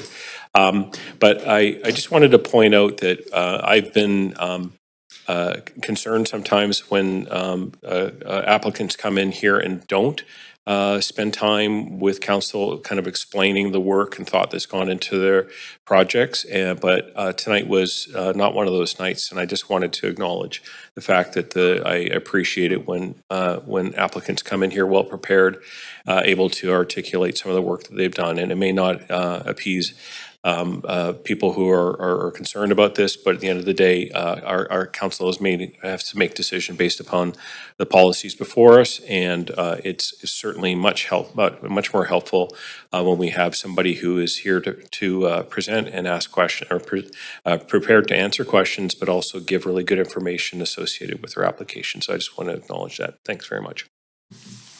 Great. Thank you, Councillor Classing. Seeing no one else on the queue, just a reminder before we go to the vote that any council member participating virtually whose video is disabled will be marked absent for the vote pursuant to section 14.13 of the procedure bylaw.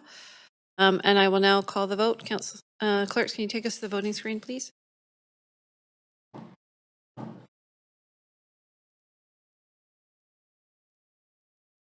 Okay, so that passes with all 7 councillors present in favor and none in opposition. Thank you. Okay, everybody, that completes item 2. And I'm just looking for a sign from staff if we need a minute to change over teams, or if we have the team ready to go for item 3. Yeah, we're good. Okay, I see affirmation. Great, we will keep moving. Okay, item 3 on the docket tonight is the zoning and development bylaw amendment to extend the term of development permits for temporary modular housing. Before we begin this agenda item, if anybody believes they have a conflict of interest, please declare it now. Does anybody have a conflict to disclose? I am not seeing any. The clerk will now read the application and summary of correspondence received. This is an application by the General Managers of Planning, Urban Design and Sustainability and Arts, Culture and Community Services to amend the zoning and development bylaw to extend the term of development permits for temporary modular housing. Under current zoning, a development permit for temporary modular housing is limited to a maximum of 5 years and can be extended up to an additional 5 years for a maximum of 10 years by the Director of Planning. Under the amendment, staff are proposing to extend the term of the development permit to a maximum of 20 years to extend the use of existing sites pending redevelopment. The proposed amendment affects lands where temporary modular housing can be authorized under the zoning and development bylaw. This does not include land zoned under the R1-1, RT-1, RT-4, RT-4A, RT-7, RT-9, RT-10, or RT-11 districts, and any other district that permits single detached house but does not permit multiple dwelling. Following correspondence has been received since referral to public hearing. 2 pieces of correspondence in support and 2 pieces of correspondence in opposition. This represents all correspondence received up to 4:30. Great. Thank you very much. I will now make my first call for speakers. Any speakers who wish to speak to the item can call 1-833-353-8610, followed by the participant code, which should be familiar, at 1061445 before close of the speakers list. That number will be posted on X and it will be displayed during the recess. There will be an opportunity for new speakers and missed speakers to be heard at the end of the speakers list. And we now have staff from Planning, Urban Design and Sustainability here to present the application. Great. Thank you. Good evening, Mayor and Council. My name is Marcel Jeline, Social Planner on the SROs and Supportive Housing team. I'm presenting this evening on the proposed zoning and bylaw amendment to extend the term of development permits for temporary modular housing.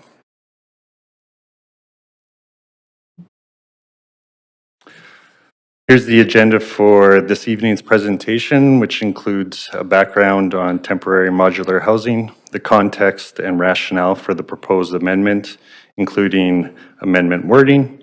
I'll also cover the current status of the TMH sites, engagement and consultation approach, feedback received, and conclusion. In 2016, Council approved amendments to the zoning and development bylaw to allow for the expedited development of TMH to provide immediate housing for individuals experiencing homelessness. Following the amendment, the city partnered with the province to deploy temporary modular housing across the city on vacant or underutilized lands, including sites waiting to be redeveloped. Under current zoning, development permits for TMH are limited to a maximum of 5 years unless extended in writing for up to an additional 5 years by the Director of Planning for a 10-year maximum. While deployed for a temporary use, TMH buildings were designed and built for long-term use. The map on the slide shows the location of all TMH buildings in Vancouver. The sites in blue are buildings located on city lands. Sites in red are on private lands. Currently, there are 618 units in temporary modular housing buildings on 10 sites across the city. The 3 sites marked with an X on the map have been relocated, totaling 183 units. One new site at 1333 East Georgia with 29 units is currently under planning review.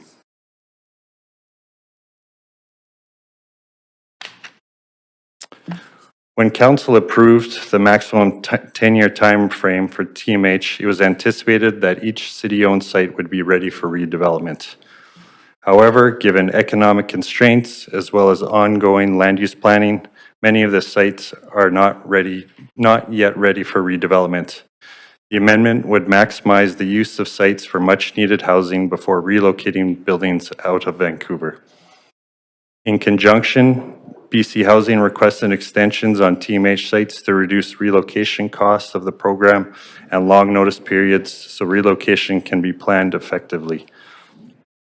The amendment would assist with staggered closures and relocation across a longer time frame. So the current regulation, section 11.3.4.3 states the following. A development permit for temporary modular housing must be limited in time to a maximum of 5 years, unless otherwise extended in writing for up to an additional 5 years by the Director of Planning. The proposed amendment would extend the development permit to 20 years and states a development permit for temporary modular housing must be limited in time to a maximum of 20 years, but any development permit issued for a period of less than 20 years can be extended by the Director of Planning so that its term does not exceed 20 years in total. For additional context, the current and proposed zoning amendments is applicable to lands where TMH can be authorized under the zoning and development bylaw. Further, the amendment would only impact what is allowed under zoning, but each TMH site would still require approval of a license agreement, which governs the specific length of tenure on a site and is approved on a case-by-case basis. This slide demonstrates the current status of each TMH site, specifically the potential to extend the development permit beyond the initial 10 years. All of the TMH buildings on city-owned land have the potential to extend beyond 10 years. On city-owned sites, development permits will begin expiring in February 2027, with the last expiring in February 2031. For the private sites, development permits will expire in October 2027 and January 2029. For both private and city-owned sites, if development permits expire, the TMH will no longer be able to operate on the site and will require relocation of tenants into other housing prior and subsequently disassemble and relocation of the buildings. Staff undertook consultation and engagement to solicit feedback on the proposed amendment. A referral was sent to the 3 host nations, with staff receiving a response from Tsleil-Waututh Nation, who requested an update after Council's decision on the amendment. Staff also notified Metro Vancouver of the proposed amendment and confirmed city staff would also provide an update after Council decision. Staff also presented to the Urban Indigenous Peoples Advisory Committee and the Rental Advisory Committee, wherein staff received motions of support from both committees. As part of the engagement, staff hosted a Shape Your City page from September 2nd to 16th, wherein the public had the opportunity to submit comments and ask questions. 68 surveys were completed and 4 questions were asked and responded to. Staff received 49 comments of support, including that TMH is helping to address the homelessness crisis as well as the mental health and addictions crisis. General support for expansion of the TMH program to more sites across the site, and the noted positive impacts related to community building and minimizing tenant impact by having a longer development permit. Staff received 17 comments of concern, including concerns that TMH was not built for the purpose of long-term housing, neighborhood impacts such as street disorder, littering, and perceived safety concerns, and lastly, that the land could be used for other developments such as permanent housing. In response to the comments received, staff note the following. With respect to the length of term of the housing, an application to extend the development permit will require a letter of comfort from the engineer on record. Further, the chief building official will also complete site inspections at time of permit extension to confirm life and safety requirements are being maintained. Regarding neighborhood impact, TMH buildings are managed by nonprofit organizations in accordance with an operations management plan to ensure the site is managed safely and responsibly. Measures include 24/7 on-site staff, a 24/7 number the public can call, and daily cleanup and maintenance in the area surrounding the building. And lastly, TMH does not interfere with long-term redevelopment timelines for each site and is further managed by license agreements that dictate the length of term. In conclusion, given the continued need for supportive housing across the city, staff recommend approval of the amendment to the zoning development bylaw to extend the maximum term of a development permit for TMH to 20 years.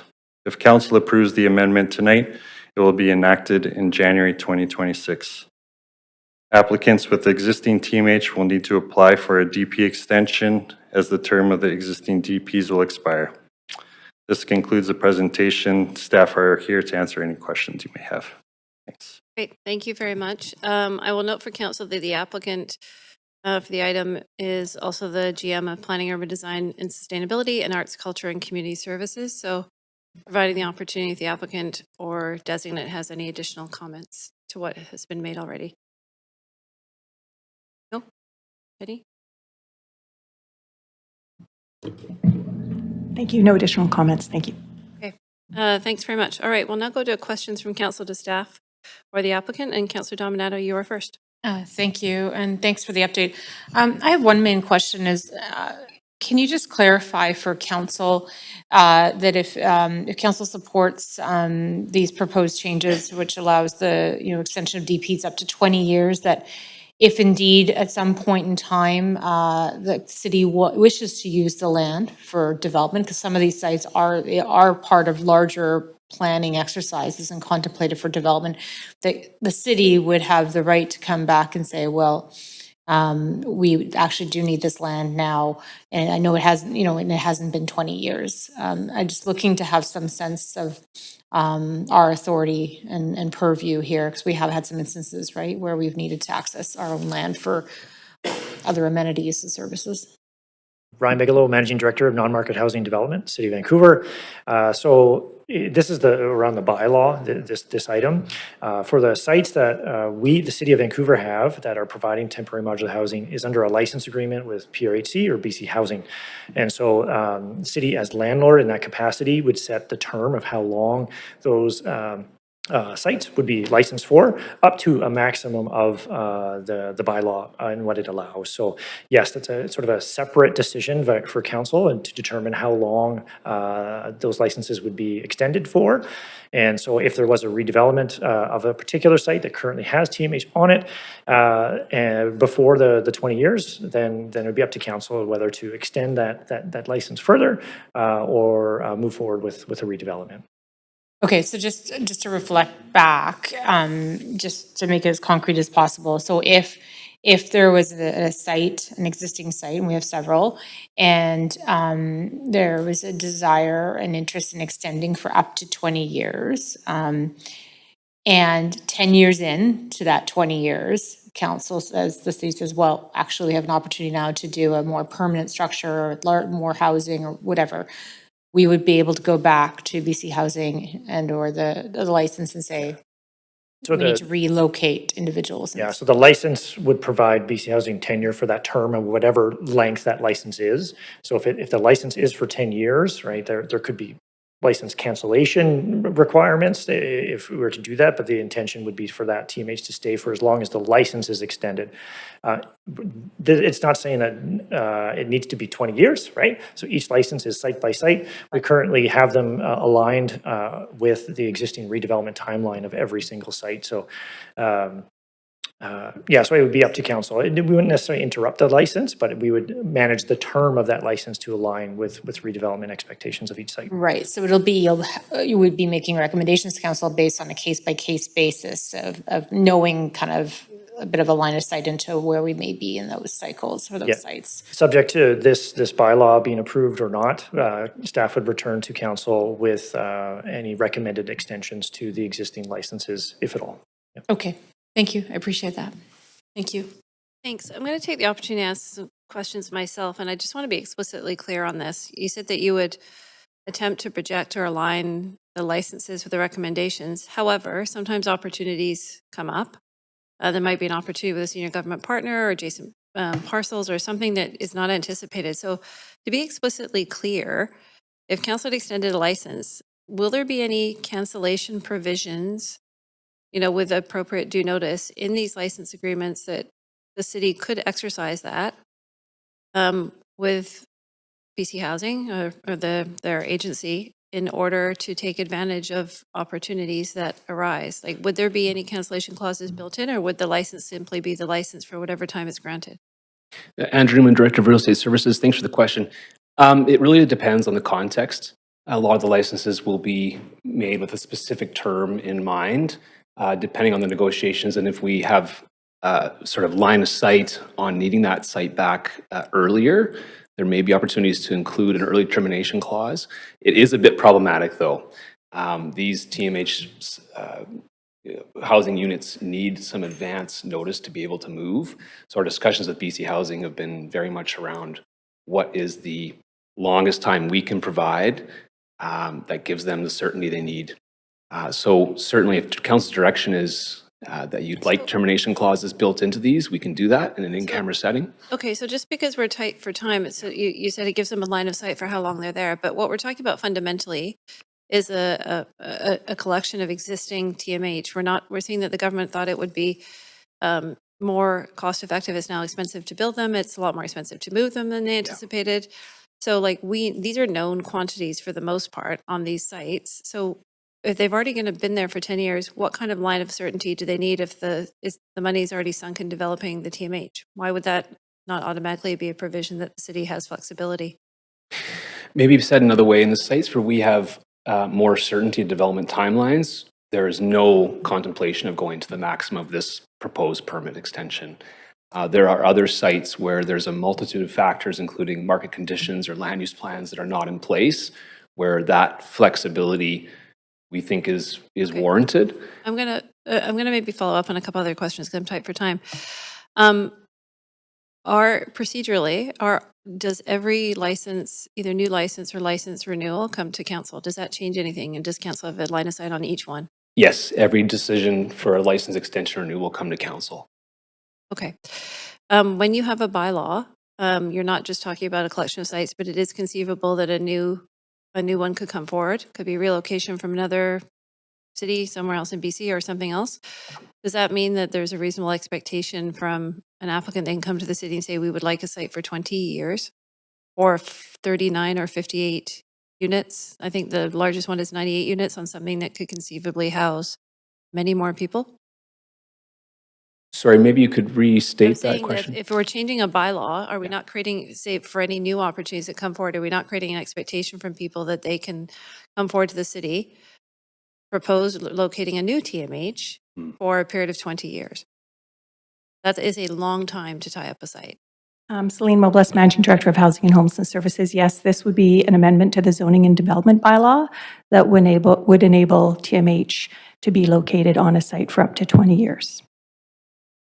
So 20 years, almost a generation. And we don't think that we could do something better than putting 38 or 50 residents on a site for 20 years? Again, our current 10-year max, we're, as Andrew was mentioning, we're almost at that max for some of the existing sites. The amendments to this bylaw would enable an extension of those sites pending their redevelopment. And again, we would want to ensure that we're not getting in the way of the permanent redevelopment. But if there was a new project, yes, it would be potentially permitted for up to 10 years, subject to the license agreement that Ryan and Andrew spoke about if it was on city land. Okay, I'm going to let others work through the queue. Yeah. So I'm going to, thank you. I'm going to advance Councillor Maloney. Thank you. So I understand that people have concerns about temporary modular housing because it's not as good as permanent supportive housing. And of course, we need more permanent supportive housing. So it's the case that we have built enough permanent supportive housing to replace the temporary modular housing that since 2017, but just the need has grown so much more. Is that why we still have so much that needs to be extended? Celine Mobles.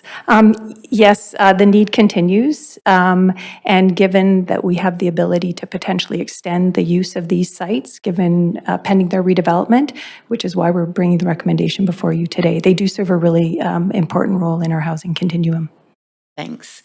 And I was just wondering, we've had a lot of discussion recently publicly about the policy of giving property tax discounts for putting community gardens on private sites that are not being developed. What relationship, is there any work being done to consider those sites for temporary modular housing rather than community gardens, to provide incentives for locations? I can't speak to that, but supportive housing is also Class 3, which is exempt from property taxes. Yeah, but I'm not sure, I can't speak to this to other sites and community gardens, unfortunately. All right, perhaps I'll pursue that through other avenues. All right. Thank you. Thank you, Councillor. Councillor Dominato? Yeah, thanks. I just had one follow-up question just with reference to, it was indicated that council would have the purview of including termination clauses. Can you just comment on that? Would that be in the context of individual license agreements as they come to council, not at this time in terms of dealing with the regulatory change? It would be on. That's correct. Yeah, what's before you today is purely around the regulatory permit side, but ultimately the time that these sit at each site will be dictated by the license agreement for each situation. And so there are certain ones where we have a very good line of sight on when we need the site back, and those will very likely have a natural termination clause that's within a short time frame. And if there are other sites that we do not have a long-term need for, we have a bit more flexibility there. And certainly if council's direction is that they would like that exit clause, we would do that with appropriate notification, which needs to be fairly significant, 2 years time frame kind of thing to be able to move these appropriately. Yes, no, and understandably, I understand with that transition piece. And last question, it's maybe hopefully not out of scope, but I'm curious in the context of this regulatory piece. Has there been any conversations with BC Housing about different structures beyond the temporary modular, which we've had now, as you know, for more than a decade or around a decade, and other forms, other built forms that would accommodate, I think. Counselor, we are at time, unfortunately. Oh, so they also picked that question up. Okay. Hopefully. Hopefully. I'm going to advance Councillor Maloney. Thanks. Yeah, look, I'm just thinking more about it. At the moment, we've got a pause on net new supportive housing approvals. How does that affect our ability to replace temporary modular housing? Celine, on this one? Our priority is still to build permanent supportive housing to replace both TMH and SROs. What's before you today is just the ability to maximize the use of our existing sites pending that longer-term redevelopment or replacement. So the goal is to build permanent supportive housing, but we're not actually approving new supportive housing at the moment. We continue our partnership with the province to deliver new supportive housing, and Ryan could speak more to that. But what's before you today is just to maximize the use of these existing sites. Yeah, so the need to extend temporary modular housing is exacerbated by the gap in the pipeline for permanent supportive housing. Subsequent to the MOU for TMH, we entered into an MOU for permanent supportive housing, and those projects are all advancing. So we do have a strong history and partnership with the province in delivering supportive housing. The decision before you today is just to extend these temporary sites. Thank you very much. Great. Thanks, Councillor. Councillor Klassen. Thanks very much. So I just need to kind of level set here because I'm trying to kind of keep up with this thread here. First of all, it seems to me that it's possible that the question or comment by Councillor Maloney sort of put words into your mouth with regards to the freeze on net new supportive housing, having it being a mitigating factor in this into the TMH policy. Can you clarify your answer on that one? The net new supportive housing motion, the implementation approach is to prioritize new supportive housing for SRO replacement or TMH replacement. It does not speak to kind of existing projects. And what this amendment before you today is really just extending the ability for these sites to maximize the use of these sites. Thanks, Selena. That's what I thought. So I'm clear. We have a number of sites that are kind of bumping up against the 10-year limit. So we're putting the 20-year limit to try and accommodate because we know that there's not going to be an immediate plans for those sites at this time. Correct. If we have a new site come on stream, you said it'll have a 10-year. And there was with potential to advance the timelines for those as well at a later date, or would they immediately get the 20-year? Any new sites that would come forward, if the amendments to the bylaw are approved, the 20 years would apply to new sites as well. Okay, so the basic question I just need to ask to be really clear. If a development need comes up on one of these sites during the term of the license that we currently have, with the appropriate notice, can development proceed? So I think we want to, just to clarify the regulatory piece and the license agreement piece as the landowner. From a regulatory perspective, the amendment to the zoning and development bylaw would apply to all of the eligible sites for TMH as per the zoning development bylaw. On a specific city-owned site, the license agreement regulates the tenure and the length of that project on that site. Does that make sense?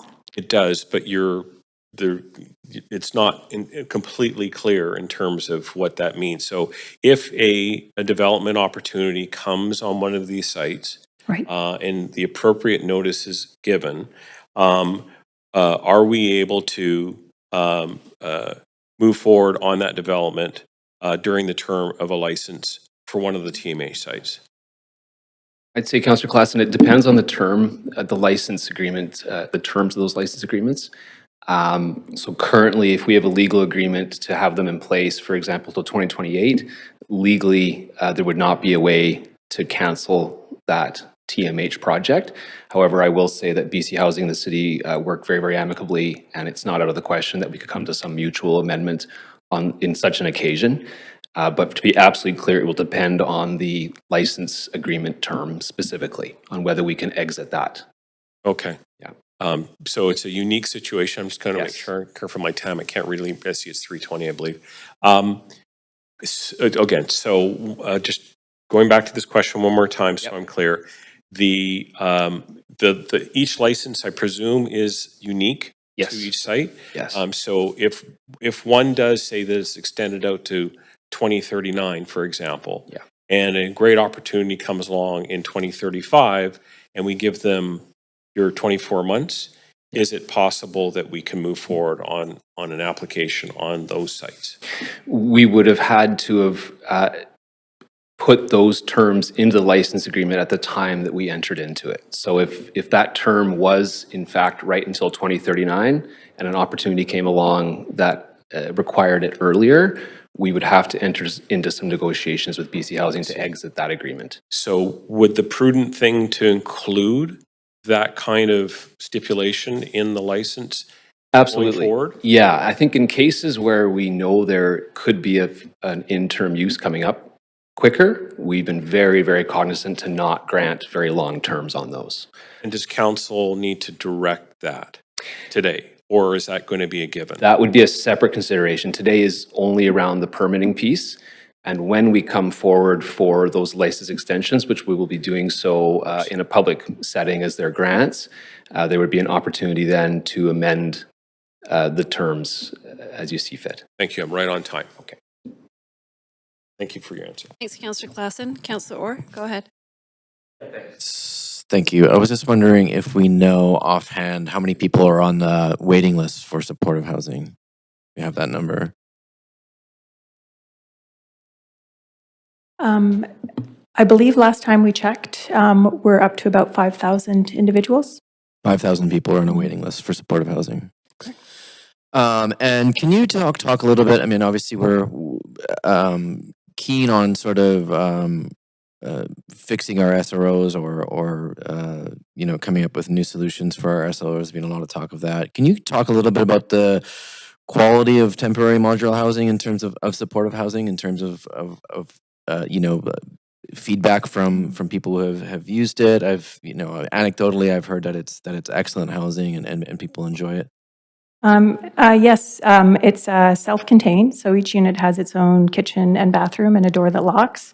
I know from my own staff, when they've moved tenants in, there's been a lot of gratitude with those units and the housing that they provide.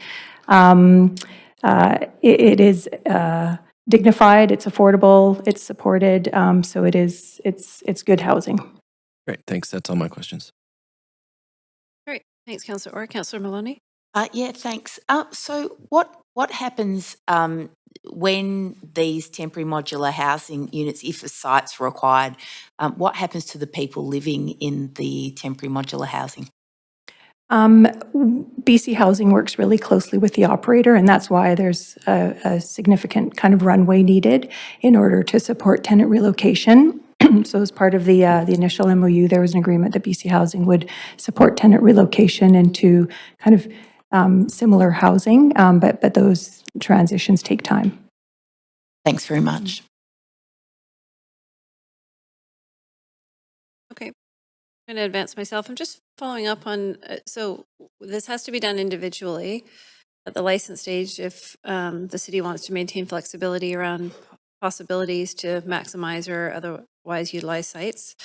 Do we run any risk that those sites are sort of tied up for a period of time and we're not looking at them for clear opportunities? Another opportunity, sort of an out of sight, out of mind, so to speak. And again, I'm thinking about, to Councillor Orr's question, we have 5,000 people on a waiting list. The average one of these TMHs only houses 39, 52 people on sites that potentially could house so many more people. Yeah. I think in those specific instances, we're very cognizant of the higher order of housing that could be delivered through development on those land use plans. So in those cases, we're being very careful not to provide very long term. There are other occasions where there is no land use plan in place. There's significant infrastructure challenges where there's really nothing on the horizon, where we've been a little bit more willing to provide longer term. So certainly we're managing that to the best of our understanding of what is likely to become a requirement for the city. And we'll obviously present any of those extensions to you for a license for your decision. Okay, so I'm just explicitly, I'm just looking at the list on the website of some of these existing sites. One adjacent to Chinatown, West First Avenue, Heather Street, adjacent in the midst of the Heatherlands, a rapidly growing area in the Canby corridor. Ash Street, similarly. These are ones that have significant developments happening around them and some area plans. Some on Powell Street, adjacent to the downtown east side. I think that's one that was identified that is moved. Yes. But of some of the ones that I've mentioned, for example, we don't think that any of those have development potential in the next decade. No, they absolutely do. So again, being careful what can be said in public versus in camera settings. Some of those sites we will not be extending remotely close to the term length or to the permitting length that would be potentially authorized here. So if we have 1, 2, 3, 4, 5, you said, I mean, it's around 600 units, but we had around 10 sites, 3 of which should have identified for other means, give or take, in round numbers. Yeah. So you're saying that all of the projects that are currently on this list should not expect an extension necessarily. They will all be considered on a case-by-case basis? That's correct. Okay. So the existing list of things does not necessarily mean if council is to pass this tonight that they're all extended. It means that they will each be reviewed in their own context. On a case-by-case basis, exactly. Yeah. Okay. Yeah. All right. That's great. Thanks. I wanted to clarify that. And I think that brings us to the end of council questions. I'm now going to make my second call for speakers. If there are any additional speakers, please call toll-free 1-833-353-8610, followed by the participant code 1061445# before close of the list. This number is available on the social and displayed during the recess. And council will now hear from the public. I'll invite any registered speakers to come forward to the podium when your name is called. Speakers will have 5 minutes to make their comments and should limit their comments to the merits of the reports being considered. And our first speaker today is, I hope I'm pronouncing this correctly, Dejaka Blias? Yes. I feel like I didn't get that right, but feel free to correct me. Good. Well, good evening, everyone. My name is Jaka Blay. I'm the Executive Director of Hogan's Alley Society, and I am a resident of Vancouver, and I'm speaking in support of this motion. And now I am so sorry, I've lost my speaking notes. So I will just go off. Okay, so Hogan's Alley Society strongly supports this motion, and we urge council to pass this motion to prevent the premature loss of much needed housing when development opportunities are not imminent on a site. So we recognize the need for different forms of development and housing in our community, such as community land trusts and, sorry, just a moment, sorry, okay. There we go. Modular supportive housing is a critical component of a multi-pronged approach to addressing the diverse housing needs in Vancouver. While we continue to advocate for the development of permanent housing solutions, such as community land trusts that guarantee long-term affordability and prevent displacement, we recognize that these projects take time. And in the meantime, community members urgently need immediate access to stable and suitable housing. Modular housing provides this essential interim solution, ensuring people have a safe home now while the supply of permanent social housing grows. Vancouver's existing TMH stock must remain in place and operational for as long as possible. If a site is no longer viable, units should be relocated within Vancouver, not eliminated. Though losing those homes would be devastating for our most vulnerable residents. Beyond shelter, modular housing provides stability and a sense of belonging.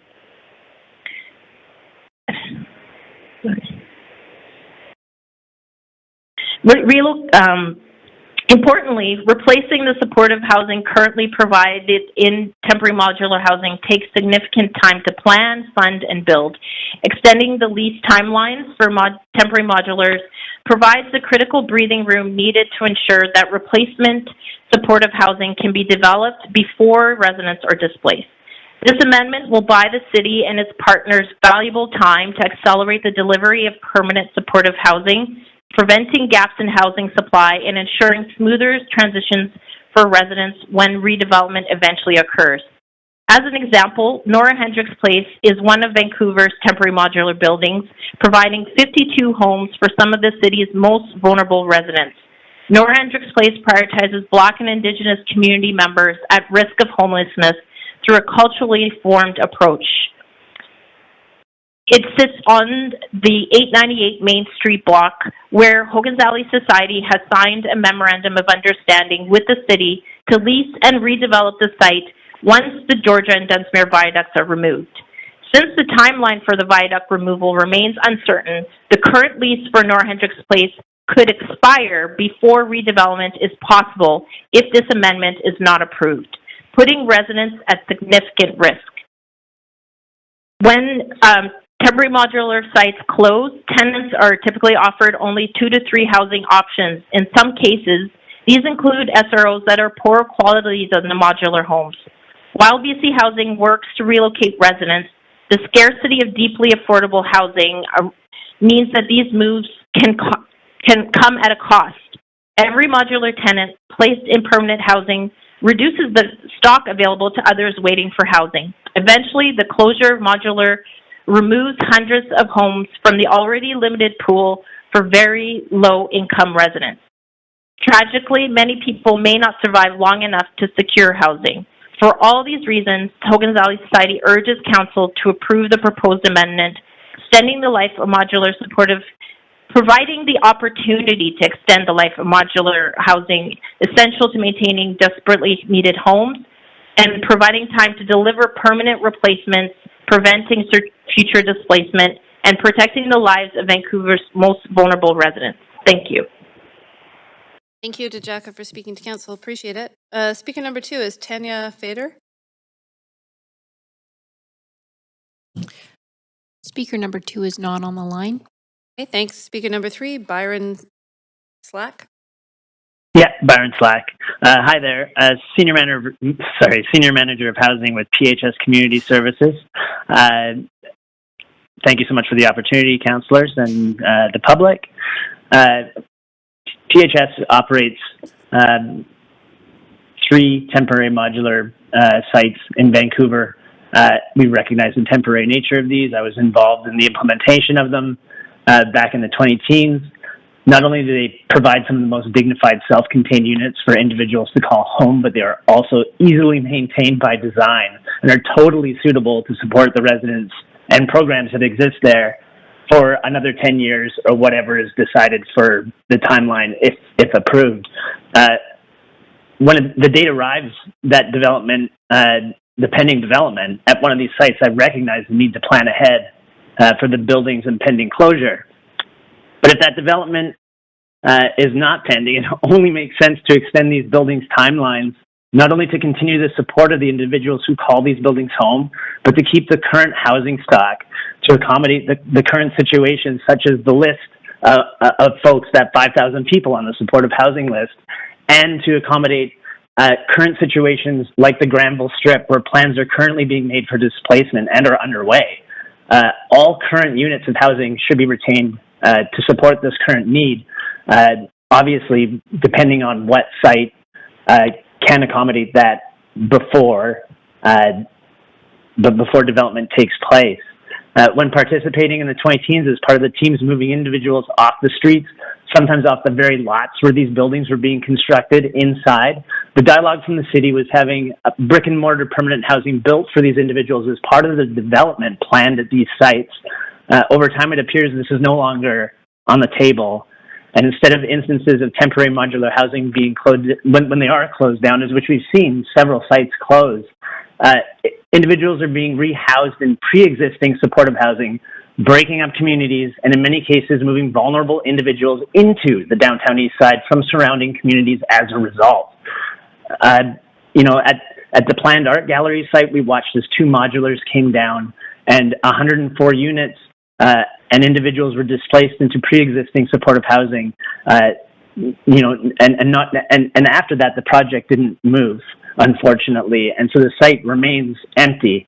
I can only really say that it would be very appreciated to the individuals and the organizations that oversee these sites that it be taken into great consideration that the sites can remain as long as development isn't slated to occur within a reasonable timeline. Thank you for your time. Great. Thank you, Byron. Speaker number 4 is Peter Dowdy.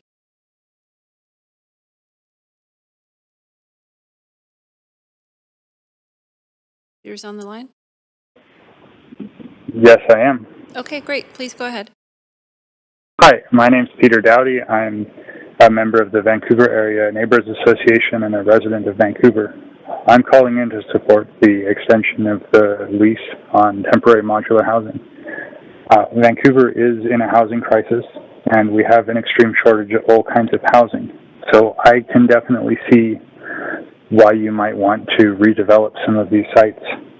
I am familiar with a number of these temporary modular housing sites, and it is a bit disappointing how few people are helped and how little density is achieved, sometimes very close to major amenities and transit hubs. But the fact from the staff report is that the city just doesn't seem ready to act on this yet. There aren't places for the current residents to go, and there aren't necessarily viable proposals in the pipe. It would be funny if it weren't so sad, but even still, we are not at a point where it would be possible to build the replacement for temporary modular housing development within the standard 5-year lease that we grant to temporary modular housing. It still takes 5 to 7 years to build an apartment building, which would be a place that people who are in temporary housing could eventually go to. So we're not ready, and we should focus on the vast areas of the city where we could very easily build a lot of housing very quickly if we would only get out of our own way. So this proposal makes a lot of sense. We're not ready to act on it, even though it would be great if some of these places could become permanent major developments, given that they're located in often extremely central locations. So I hope that we do get a handle on our housing crisis. We do find housing for everybody, and we can finally help more people with these sites. But until that becomes a reality, it's just not feasible. Thank you. Great. Thank you. Speaker 5 is Jesus Lozano Villarreal. Thank you, Council, for giving me the chance to speak. I'm here in support of extending the term of the temporary modular homes to 20 years. Like you said, my name is Jesus. I live here in Vancouver, and I moved to Canada almost 10 years ago from northern Mexico. Since then, most of my life has been spent working alongside people who are experiencing homelessness. But today, I'm here simply as a resident who cares deeply about the city and the people who live in it. I have seen firsthand what these homes do. When someone moves inside after living in shelters or outside, the change is immediate. They finally sleep through the night, they stop worrying about their belongings, they start eating properly, and they have a door that they can lock. For many, it might be the first time that they call somewhere a home. And the shift in dignity happens really, really fast. You can't see it. These buildings are not old SROs that need constant repairs. They are newer, efficient, and they don't require the heavy capital investment that other buildings do. They were designed to be quick, practical, and functional, and that is exactly what they are. I believe that extending the term is common sense. I know the relocation might look simple on paper, but the truth is, it's not. It is really expensive. It takes a long time, a lot of planning, and there are very few places these buildings can actually move to. And while we're trying to figure this out, homelessness in Vancouver continues to rise. Closing good homes while people are still sleeping outside just doesn't make any sense. The people living in these buildings have built real communities. You can feel it when you walk inside. I'm very privileged to be able to do that. Moving them before the land is actually ready for redevelopment will push many of them back into crisis mode. Stability is one of the strongest predictors of whether someone will stay housed or not. There is absolutely no benefit of disrupting this stability, especially when the redevelopment is not even ready. Allowing these buildings to stay up to 20 years does not get in the way of permanent housing. It simply gives the city and the province more flexibility to keep people housed while long-term plans and funding come together. I understand that some neighbors have concerns about disorder. I completely understand that. But the truth is, when people move to housing, their quality of life improves immediately. I understand that there is always an adjustment period, but the thing is, like, operators plan for that. Every decision is intentional, almost like a chess game. These sites have a staff, operating plans, and systems to respond. Removing housing will not make neighborhoods safer. It would only push people back outside, where everything becomes harder for everyone. Listen, I came to Canada because I want to be safe and build a life rooted in service and community. Vancouver gave me that, and now all I want is to choose an option that protects people's homes, strengthens neighborhoods, and uses the city resources and land responsibly and with intention. I strongly support extending the temporary model housing to a maximum of 20 years. That's all. Thank you. Great. Thanks, Jesus. So that concludes our speakers list. If there's any additional speakers in the chamber, please come forward to the podium and state your name if you're in support or opposed to the recommendations. And Clerk, do we have any additional speakers on the line?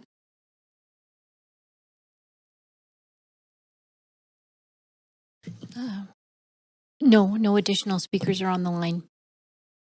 Okay. All right. I will make my third and final call for speakers then. The number to call is 1-833-353-8610, followed by participant code 1061445#.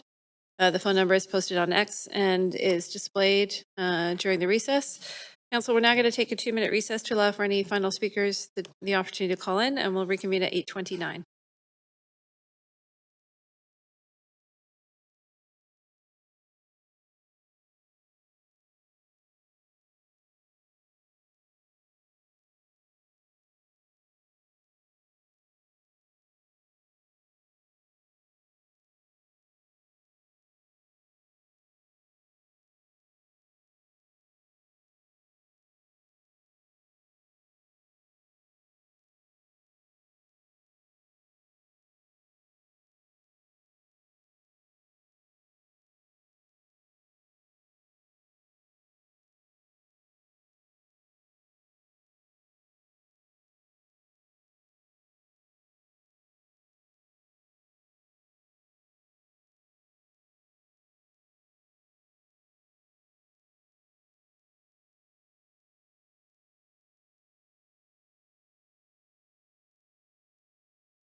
Please.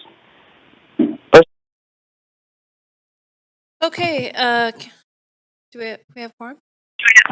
1, 2, 1, 2, 3, 4, 5. Okay, Council, we're now going to reconvene. We do have additional speakers on the line. Staff, do we know who it is, or should we get the speaker to identify themselves?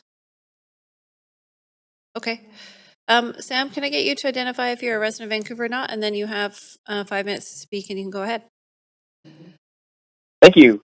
My name is Sam. I am a resident of Vancouver. I've been living in Kerrisdale for the past 15 years, and I'm writing in support to extend temporary modular housing for a maximum of 20 years. We all know that Vancouver is facing a housing crisis, that's been facing a housing crisis for the past few years, and extending temporary modular housing would greatly benefit those who need housing the most. Thank you. Great. Thank you very much. Clerk, do we have any further speakers on the line? No, we do not. Okay, seeing no further speakers, I'm now closing the speakers list. And clerk, has there been a large volume of public comments received on this item since 5 p.m.? No additional comments have been received. So the receipt is now closed. Do staff or the applicant have any closing comments at this time?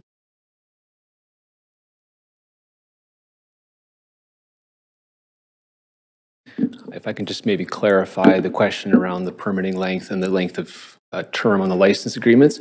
I think just for an avoidance of any doubt, the majority of all these licenses are coming up for expiry very quickly. And so the decision of putting in a termination clause in those will come before you. And we can do that in all those cases. We can put an early termination clause on those license agreements. So just for avoidance of any doubt, the decision today is just purely on the permitting length. And the licenses, we can move in a direction that will allow us flexibility going forward. Thank you. Great. Thank you very much. Council, do you have any final questions for staff? Oh, seeing none. Clerk, do we receive any additional comments since the close of public comments? We did not. Okay, council will now make its decision on the application. Do we have a mover or a seconder? Moved by Councillor Klassen, seconded by Councillor Dominato. Council, is there any discussion? Councillor Maloney, go ahead, please. Yeah, thanks. I'd just like to acknowledge that I think staff have done a really good job of explaining that this doesn't lock us into inflexible long-term arrangements. And it was also really great to be reminded about how much better temporary modular housing actually is than a lot of housing that's available, especially some SRO housing. So this bylaw amendment's really important to provide the opportunity to extend the life of temporary modular housing to give more time to develop permanent supportive housing options. And it's even more important given the current pause on net new supportive housing approvals and the increasing homelessness crisis.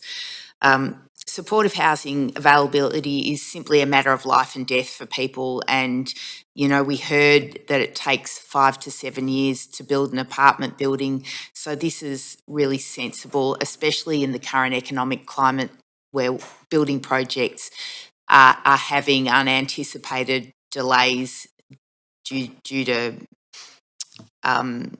you know, how possible it is to even get them to go ahead at the moment.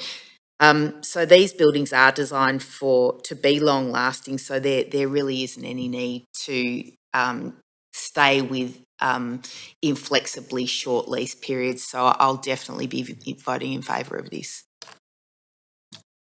Okay, thank you. I'm not seeing any other councillors on the queue, so I'm now going to call the vote. Ask everybody to vote on screen.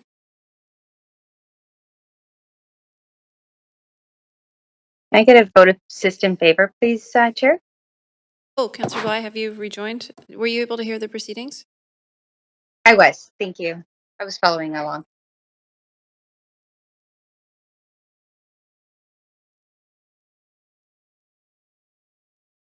Okay. All right, so that passes with none in opposition. Thank you. Okay, that concludes item 3. Thank you, staff. Appreciate that.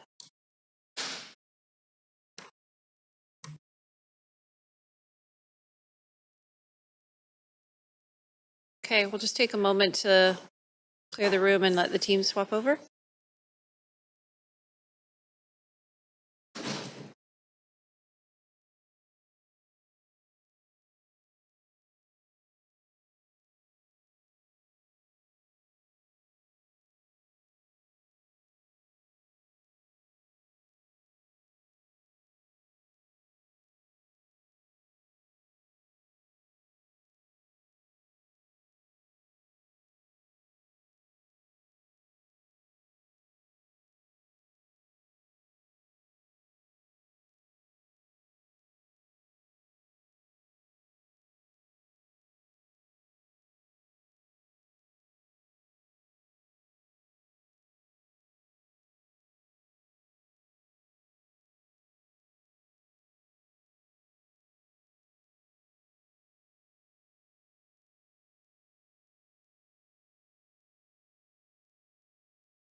Okay, everybody, we're going to resume on item number 4. Just got a note from the clerks. It's really important that the councillors participating online do have your video on because not only for quorum, but to ensure that councillors are able to review all of the proceedings for public hearing to be able to vote sufficiently. So I just want to provide that note to everybody online. So whichever councillors are online, if you can endeavor to have your video on, that would be very helpful. Okay, we'll now move on to item 4, which is CD1, rezoning for 1150 Barclay Street. And before we begin this item, does anybody believe they have a conflict of interest? And if they do, now would be the time to declare it. I'm not seeing any. Clerk, can you now read the application, the summary of correspondence received? This is an application by PC Urban Barclay Holdings Limited to rezone 1150 Barclay Street from RM5B Residential District to CD1 Comprehensive Development District to permit the development of a 20-story mixed-use building containing 152 rental units with 20% of the residential floor area for below-market rental units and commercial space on the ground floor. A floor space ratio of 9.15 and a height of 61.55 meters are proposed. The general manager of Planning, Urban Design, and Sustainability recommends approval subject to conditions set out in the summary of recommendations. The following correspondence has been received since referral to public hearing. 50 pieces of correspondence in support and 13 pieces of correspondence in opposition. This represents all correspondence received at 4:30 today. Great, thanks very much. I'll now make my first call for speakers. Any speakers for the item who wish to speak to council, please call toll-free 1-833-353-8610, followed by participant code 1061445# before close of the list. The phone number is posted on X. It will also be displayed during the recess. There will be an opportunity for new speakers and for missed speakers to be heard at the end of the registered speakers list. We have staff from Planning, Urban Design, and Sustainability here to present the application, and our Director of Planning, go ahead. Thanks. And maybe I'll just make note that the recommendation is in fact a refusal for this, just for council's clarity before we begin. Thank you, Council. Josh White, General Manager, Planning, Urban Design, and Sustainability.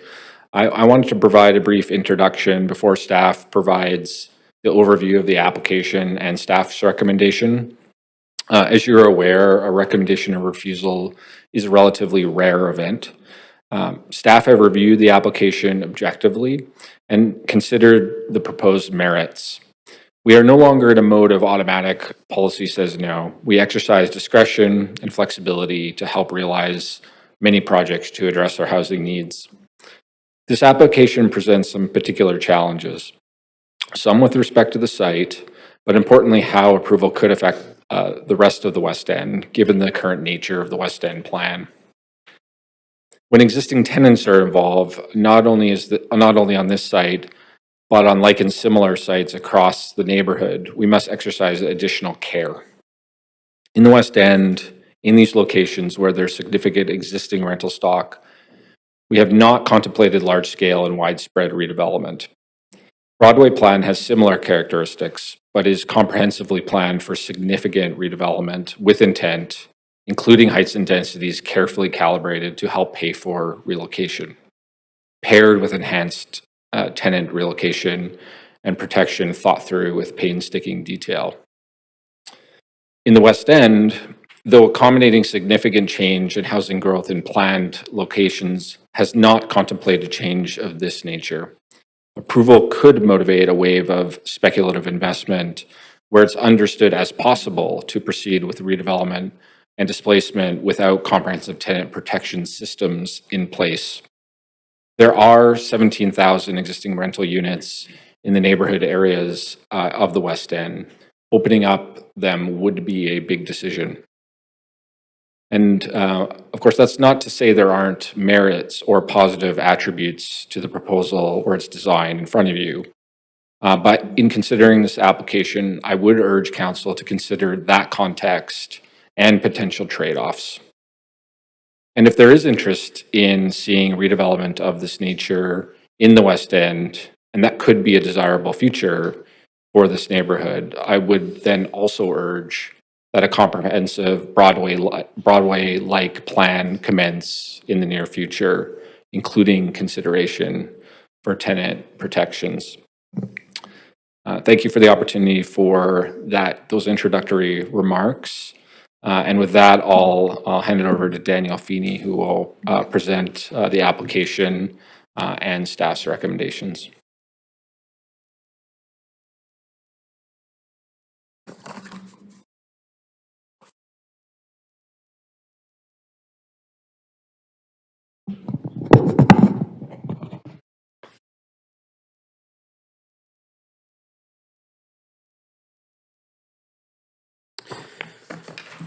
Good evening, Mayor and Council. My name is Daniel Feeney, planner for this rezoning application being considered under the West End Community Plan.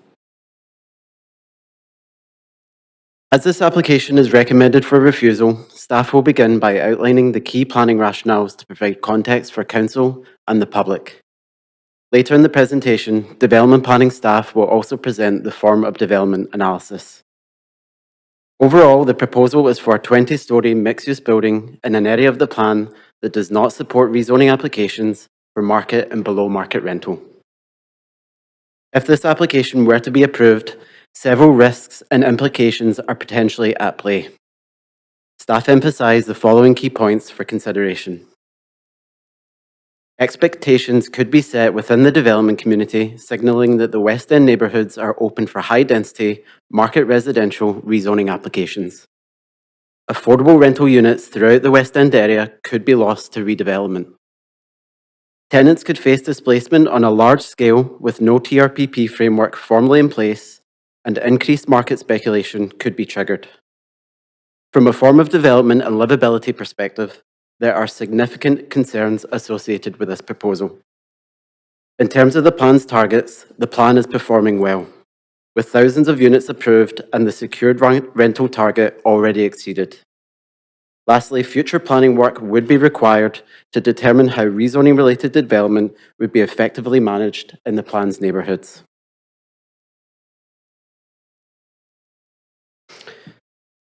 The site in red is located in the West End on Barclay Street, between Thurlow and Bute Streets. The surrounding context mainly consists of residential, with commercial uses located along Burrard and Robson corridors.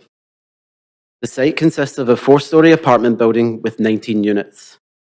At the time of application submission, 18 of the 19 units were tenanted. The West End plan outlines 4 distinct neighbourhoods. This site is located within the Nelson Plateau neighbourhood, as shown on the map to the left. The Nelson Plateau is characterised by its tree-lined streets and a variety of building forms and heights.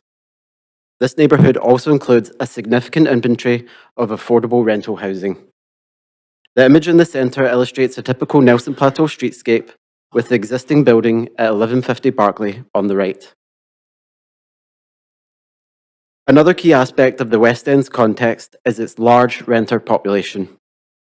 According to 2021 census data, 80% of West End households rent their home, and nearly a third of the city's rental housing stock is located in the West End. This older housing stock in the West End is an important source of affordable housing for many renters. The West End Community Plan is a 30-year plan that provides policy direction to guide change, development, and public benefits in the West End. The planning and engagement process spanned over 20 months, involving a wide range of stakeholders. One of the plan's core directions is that development in the neighbourhoods will proceed gradually under existing RM5 zoning to maintain community character. As part of the plan's development, the RM district schedules were refined to ensure zoning is clear, consistent, and aligned with the plan's intent. In contrast, the Georgia and Burrard corridors are identified for new housing and employment opportunities. Within these areas, increased density is considered appropriate, intentional, and compatible with nearby taller buildings and the surrounding context. The West End Community Plan provides a vision, while the rezoning policy is the framework for its implementation. The blocks in blue indicate the corridors along the edges of the plan where high-density rezoning applications can be supported. Staff strongly emphasise that support for higher density in these corridors is intentional, strategic, and compatible with the surrounding context.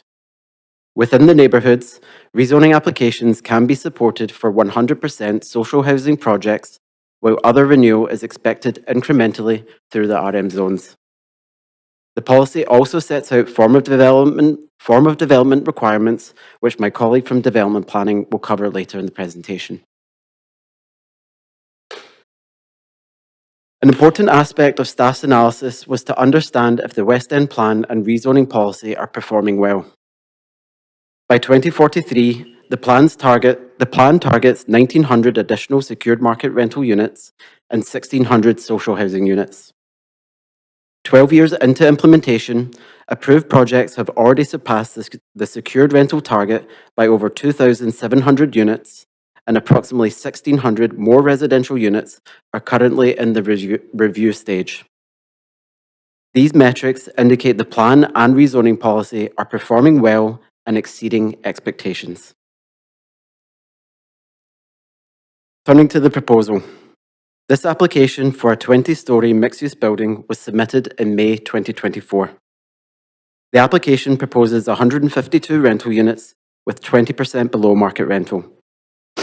Staff note there is an error within the referral report on page 2. 38 BMR units were estimated, however, the correct estimate is 28 units. The proposed height is 202 feet with a density of 9.15 FSR. Parking and loading access would be provided from the lane. A 907 square foot privately owned and operated community space is located on the ground floor. The applicant has partnered with the West End Seniors Network with the intention that the Seniors Network would occupy and operate the space. Arts, Culture and Community Services staff reviewed the application and concluded that the 900 square foot community space is insufficiently sized and deemed ineligible for the city to own or operate as a turnkey asset. Housing policy is clear that rezoning applications for new market and BMR housing is not envisioned within the West End neighbourhoods. However, the West End rezoning policy does set out deeper affordability requirements for applications within the corridors. This means 20% of the residential floor area is to be designated as below market. The deeper affordability component requires 30% of the overall BMR units be discounted 50% below the CMHC average. The remaining BMR units are then discounted at the regular 20%. The application proposed 20% of the floor area be secured at the West End rezoning policy below market rates. This approach is aligned with the requirements set out within the corridors. Real estate services reviewed the application and determined no CAC is required beyond the proposed BMR approach.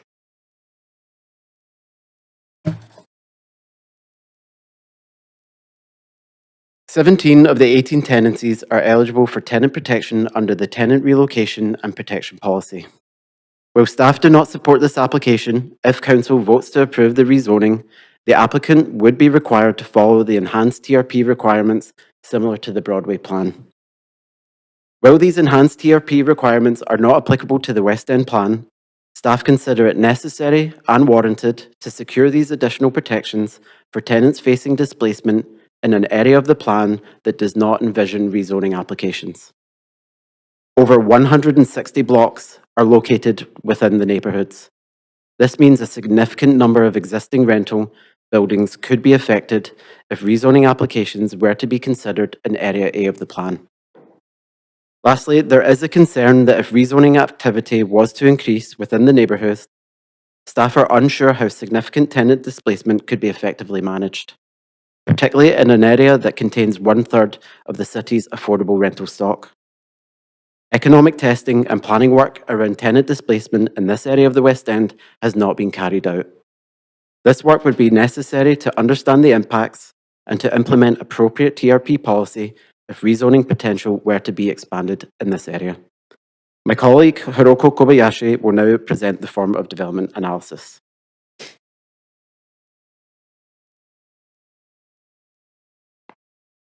Good evening. So staff identified the significant challenge in the narrow mid-block site to achieve optimal urban design performance with respect to tower separation to ensure livability related with privacy and access to the sunlight. As part of West End plan allows tower form on sites with frontages greater than 130 feet, where sufficient tower separation can be achieved, while still accommodating tower floor plates of approximately 6,000 square feet. Under the current context plan, several sites have similar site frontages. Approving this project would set an expectation for future 100-feet sites to pursue similar tower forms, despite being undeveloped to meet key urban design objectives. As a result, openness to the sky, the Vancouver skyline profile, and an overall livability would be compromised. Greater height and density are typically supported on larger sites that can accommodate required tower separation, massing, and other urban design performance criteria. Existing towers in the area were generally achieved on larger parcels, enabled by the current zoning framework. These existing tower sites demonstrate strong urban design performance. This map illustrates developments approved since 2010 on sites with frontage less than 100 feet. Only 3 applications have been approved, 2 under the existing zoning of C5A, located along 2 arterial streets, and 1 rezoning application recently approved for a 100% social housing project. They are all consistent with the West End plan. Staff have also identified approximately 60 sites within the West End Area A with similar site frontages. If Council approves this application, these sites could potentially become eligible for tower development, which may have broader implications for further redevelopment patterns in this area, except in cases where social housing projects are anticipated under the existing policy. So staff have identified a number of urban design issues associated with this application.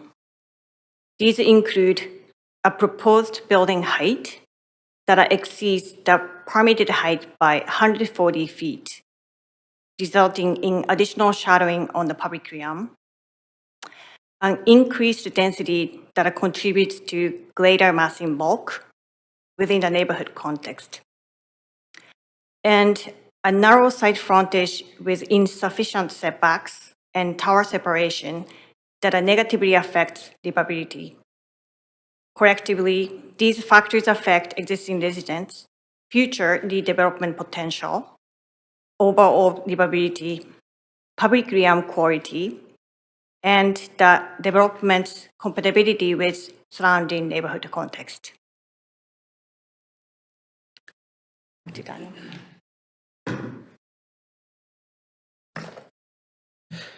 128 submissions were received during the public engagement period.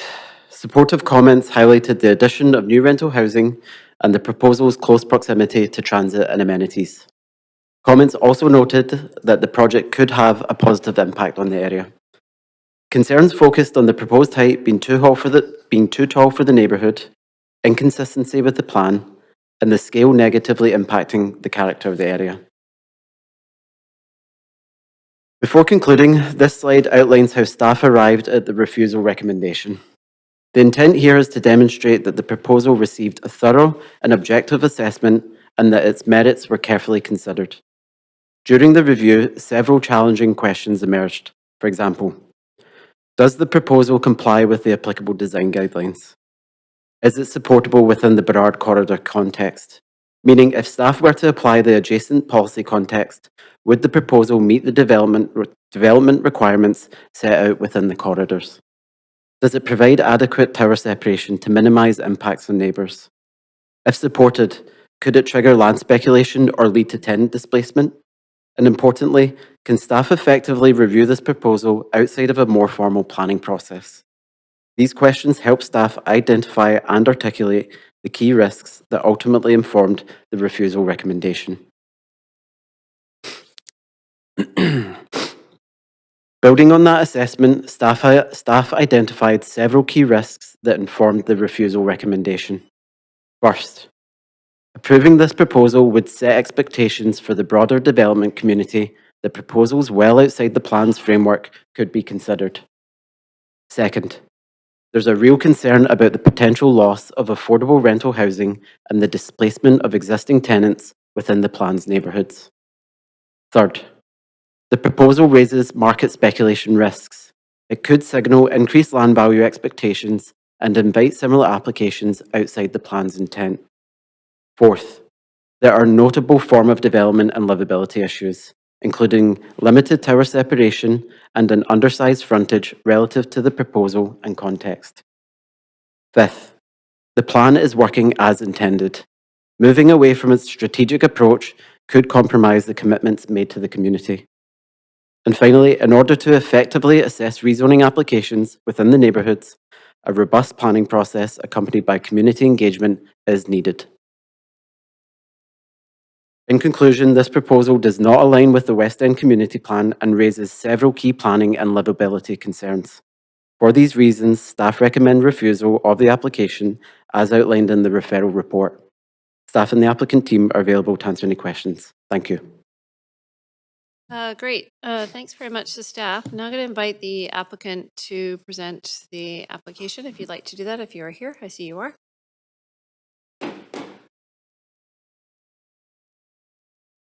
Please go ahead when you're ready. Oh, thank you. Good evening, members of council. I am part of the applicant team at PC Urban. My name is Nadia Gallagher. I'm accompanied by our CEO, Brent Sachin, our COO, Steve Forrest, our VP of Development, Kirk Robinson, our Development Manager, Jacob Waller, and also have our architect here from MCM. He will be speaking immediately after me. Next slide. For those who may not know PC Urban, we are a Vancouver-based developer. We're dedicated to providing rental housing and serving a diverse population. We also develop employment spaces in areas such as Mount Pleasant and industrial areas and industrial spaces in areas such as South Vancouver industrial area. We focus our developments on addressing real needs, like our VCH affordable workforce housing development on 13th and Willow that we'll be coming forward with. Next slide. A bit of an overview on the site. The building at 1150 Barclay was built almost 80 years ago. PC Urban bought the site in 2017 out of an equity co-op, which is the old form of strata. The units were subsequently vacated, and we have a development permit on the site from 2018 for an 11-story, 23 luxury condo building. During COVID, we decided to rent out the units given the market needs at the time. In 2023, we went in for rezoning advice to pivot to rental housing. And in May 2024, we submitted our application for 152 rental homes with 30 below market homes, replacing a building with 19 units that's at the end of its lifespan. Next page. The building, which you can't see too well, but there's a little star on it, is part of the core area of the West End, which is a lot of the buildings in the area are very old, and over 70% of them were built prior to 1970. While the area is made up of some beautiful historic structures, many are falling apart and nearing the end of their life. A lot of these buildings would not meet today's fire and seismic standards, and they could be prone to collapse in the event of a bad earthquake. A lot of them don't have balconies, and a lot of them provide no cooling, which makes the hotter summers we experience here in Vancouver harder to get through. We are failing tenants as we look at it right now. Landlords are unable to keep up with the $1 million of upgrades that are required and the maintenance that's required in a lot of these buildings, given the existing restrictions. The West End has the lowest vacancy rate in the city at under 1%, and as mentioned by staff, 80% of those living in the West End are renters. Next page. I am a proud Rotarian, and one of the four-way tests that we always follow is, will it be beneficial to those concerned? At PC Urban, we always do extensive community engagement, and we started well over 2 years ago before we submitted our application talking with the community, talking with neighbors, talking to stakeholders, talking to the BIAs, Gordon Neighborhood House, Living with Pride, West End Neighbors, YWCA, just to name a few. We're proposing a development that addresses the community's needs, particularly the challenges that seniors face today. Also, as good neighbors, we aim to be excellent neighbors during construction and always provide the neighborhood with updates and implement things such as noise barometers to help awareness. Next page.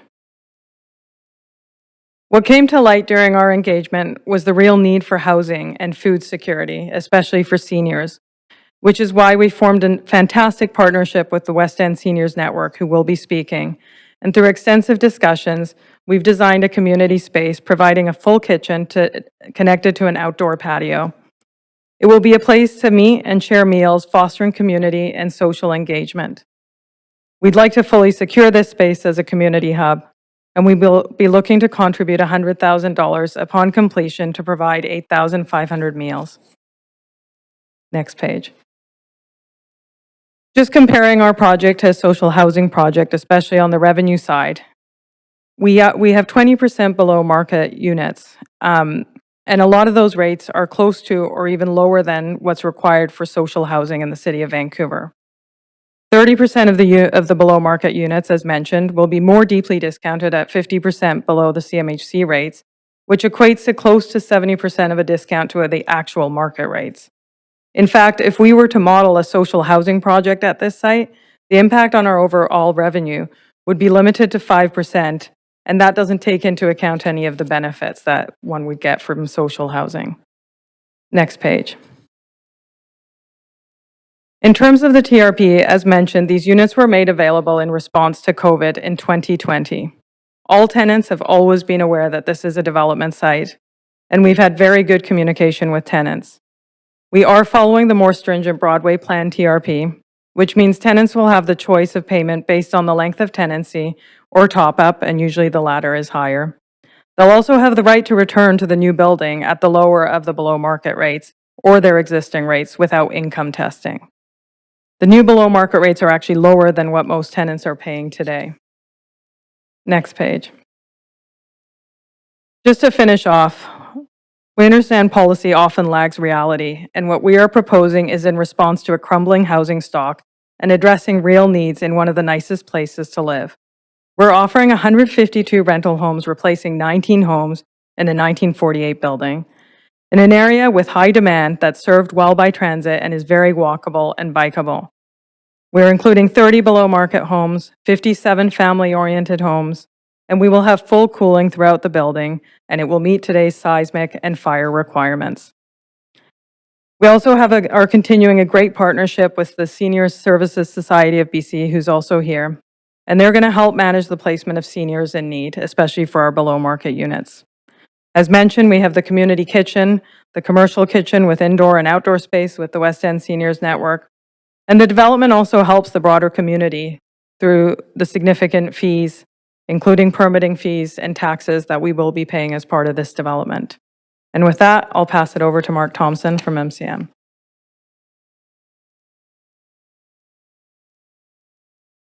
Thank you, Council. Mark Thompson from MCM. Next slide, please.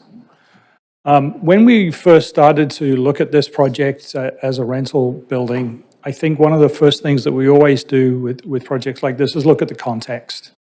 And this diagram with the purple being the proposal in the middle, you can see the context of the West End as mentioned by planning is a mixed context. But there's a lot of buildings around the 20-story height. And so having this building fit into that existing 20-story context was seen as important as a sort of a vertical way to integrate this into the neighborhood. Next slide, please. Proximity was mentioned, and we did a bunch of studies around proximity. We think the proximity is supportable, both for this and the original 11-story development permit approved version of this project. They both have the same proximity because they're basically the same footprint. A part of that is exemplified by buildings to the west. You'll see there's a number of existing towers. Some of those are substantial in height. And the proximity to those, which is the existing context, is within the 80-foot separation. It's to the east where we seem to have new buildings that could be developed in the future, which will require lot consolidation to work, we think. Next slide. To further think about that context, the next level that we looked at context was really about the architectural style of the building.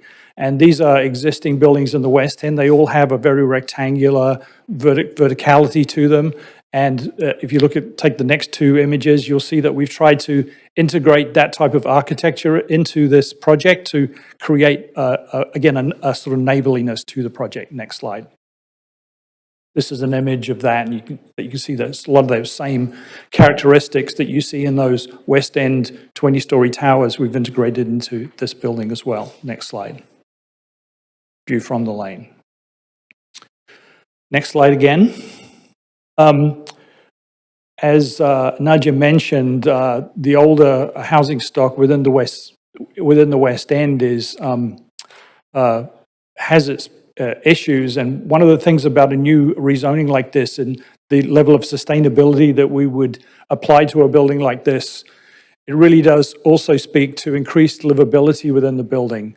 You have a much more highly developed and performing building envelope, outdoor space on the roof, optimized parking, rainwater management, balconies on every unit, and significant bicycle infrastructure that we've really celebrated within this project, in addition to the community elements that we're creating. Next slide. So this slide really sort of talks about the key criteria in the existing zoning and how we comply with those. Use and area and unit mix are all compliant. This is a project that seems to fit within those parameters.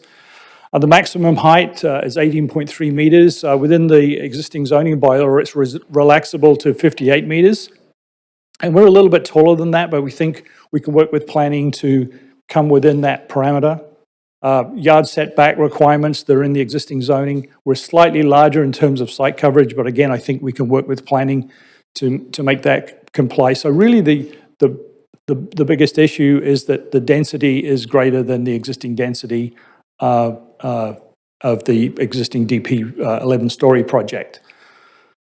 And then, of course, this is a rezoning, so we have a number of things that go beyond that zoning compliance. 100% rental, below market element within that, accessible units, and parking is optimized, and then the community elements and the sustainable design of the project. So really, we think we're going well beyond the existing zoning and really is really just about the maximum density.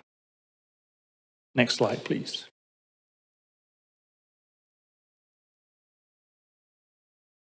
So these are really questions about why support this proposal, and that's the end of my presentation. Thank you. Great. Thank you very much, the applicant, for the presentation. Now there's an opportunity for council to ask questions either to staff or the applicant, and I will note this is the only opportunity, council, as a reminder to ask questions of the applicant. Councillor Meisner, you have the floor. Yeah, thanks, Chair. I had a question for staff, and it's around the tower separation concern that was raised. On page 13 of your presentation, there's quite a bit of information here, but there's essentially, I'm not sure if we're able to bring that up, but it's not necessarily necessary. There was a comment made about a lack of tower separation, and I'm just wanting more clarity on that. There's a graphic in the presentation that you just gave 15 minutes ago, and showing what looks like 5 towers on this block. So I think we are putting out the presentation right now. Thank you for the question. Okay. Yeah. So it's just my understanding that, there wouldn't necessarily be 5 towers on a block downtown. I'm not really familiar with any tower or any blocks with that many towers on them. It's actually in the City of Vancouver presentations, page 12. not the applicant presentation. Can we pause my time? Yes, we can, Councillor Meisner. Does staff need a moment to bring up a reference material?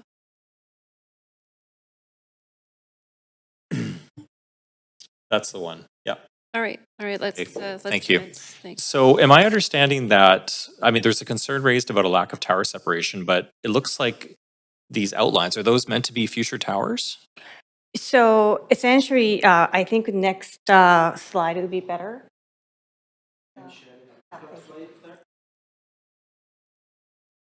Sorry, Councillor.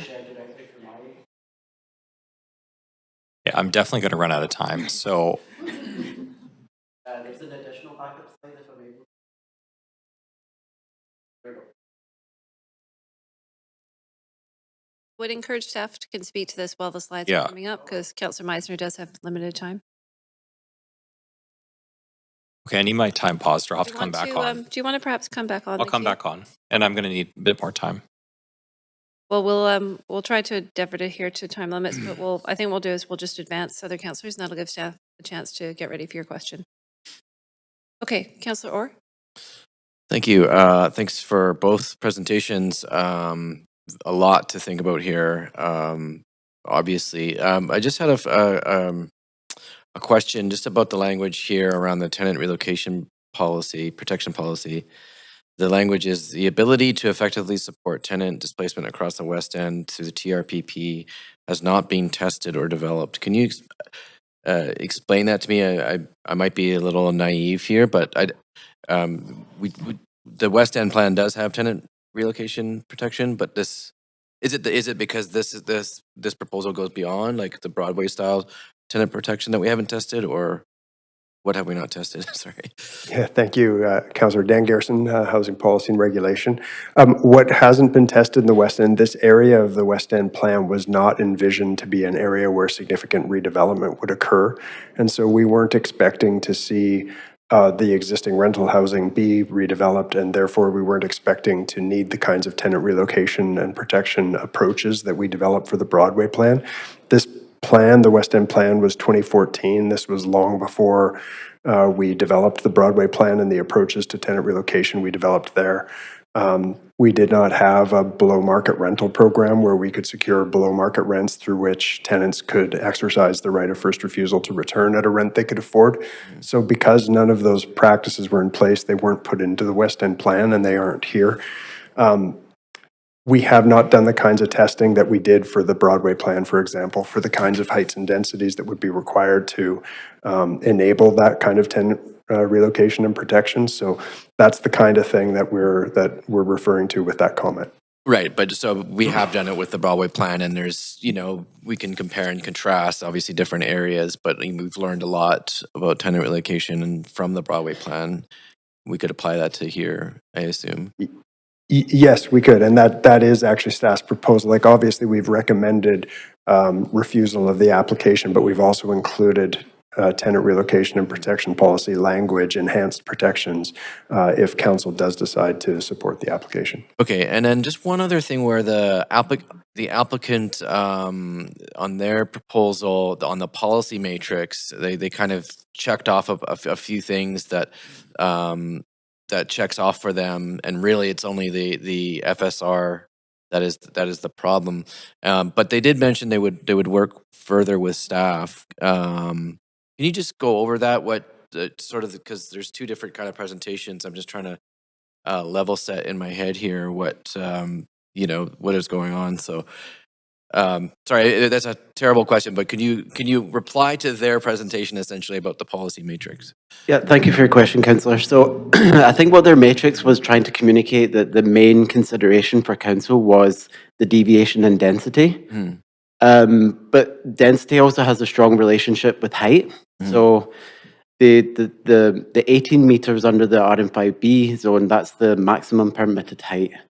So you can only achieve that if you're sticking under the 2.75 FSR.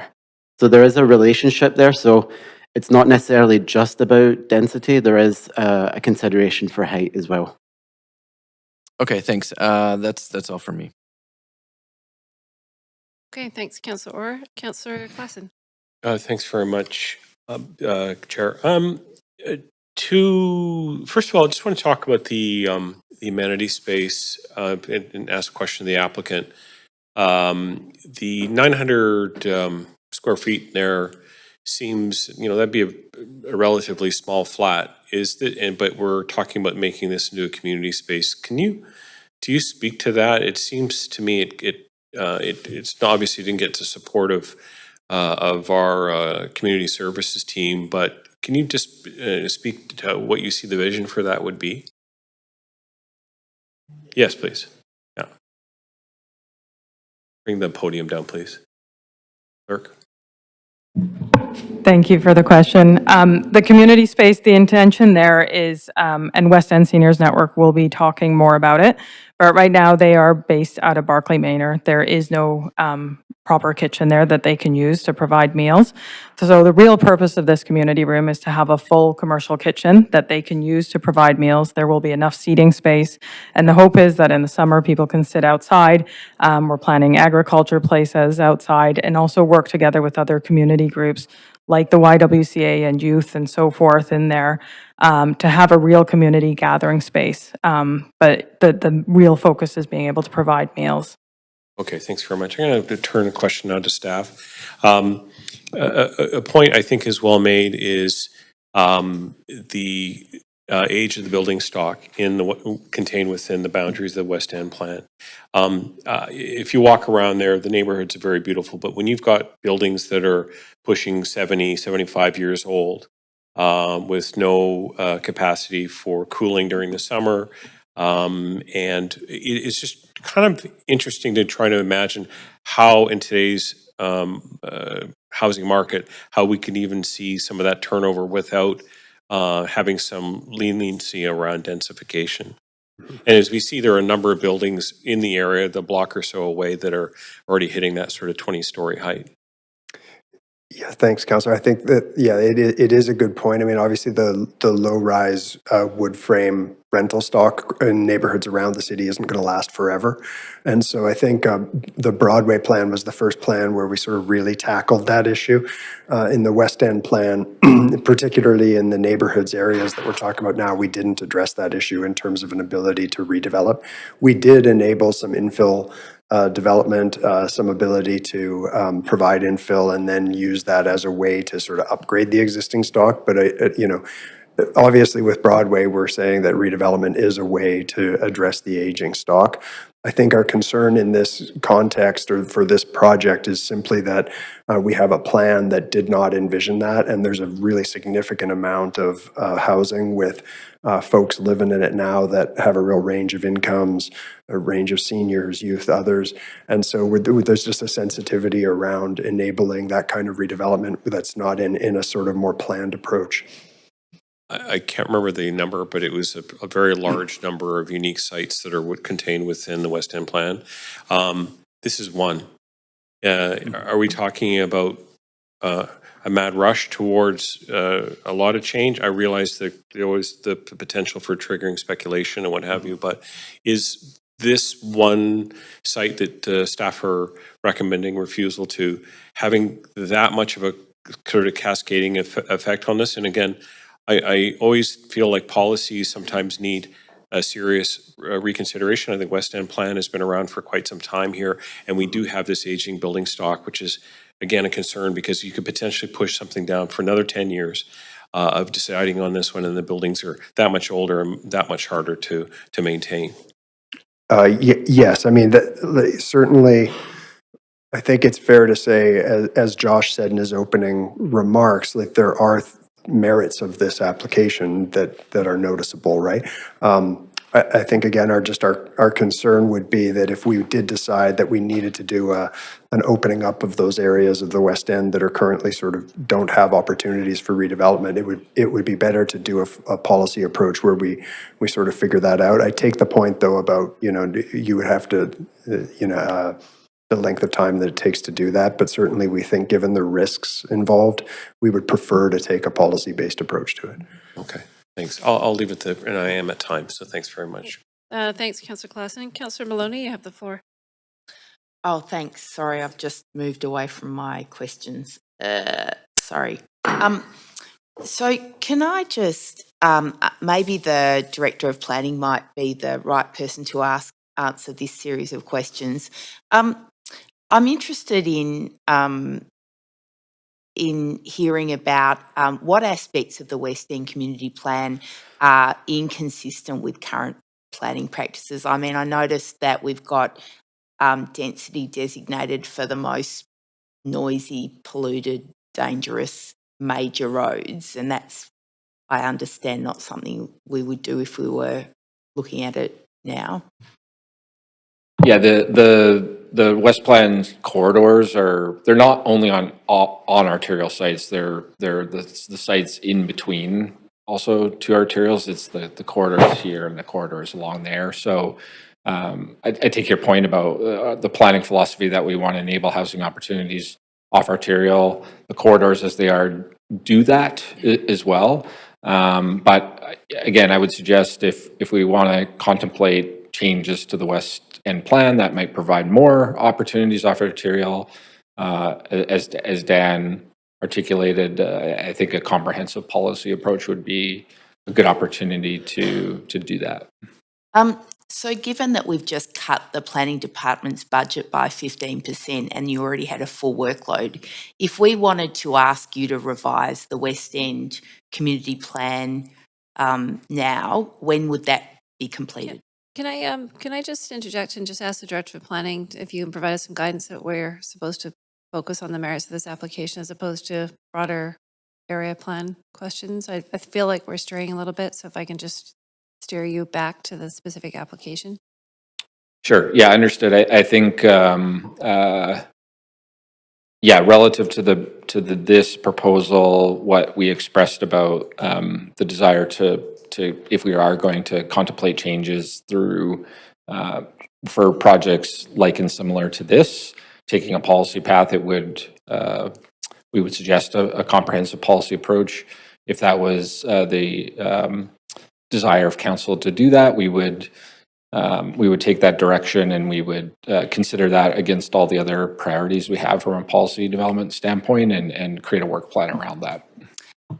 I think I remember you saying that you wouldn't be able to until next year or the year after. It'd be quite some time.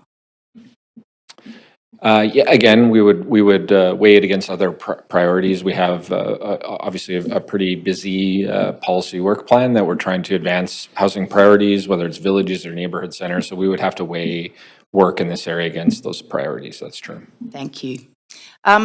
So what other aspects of, what is it mainly about the West End Community Plan that we have now that this plan is inconsistent with? It's the density and the setbacks. Is they're the main things? I would suggest the main thing is that the plan contemplated areas of change and areas where we when it was developed, areas where we wouldn't encourage this type of change necessarily. Again, that's not to say that that couldn't be a future for this plan.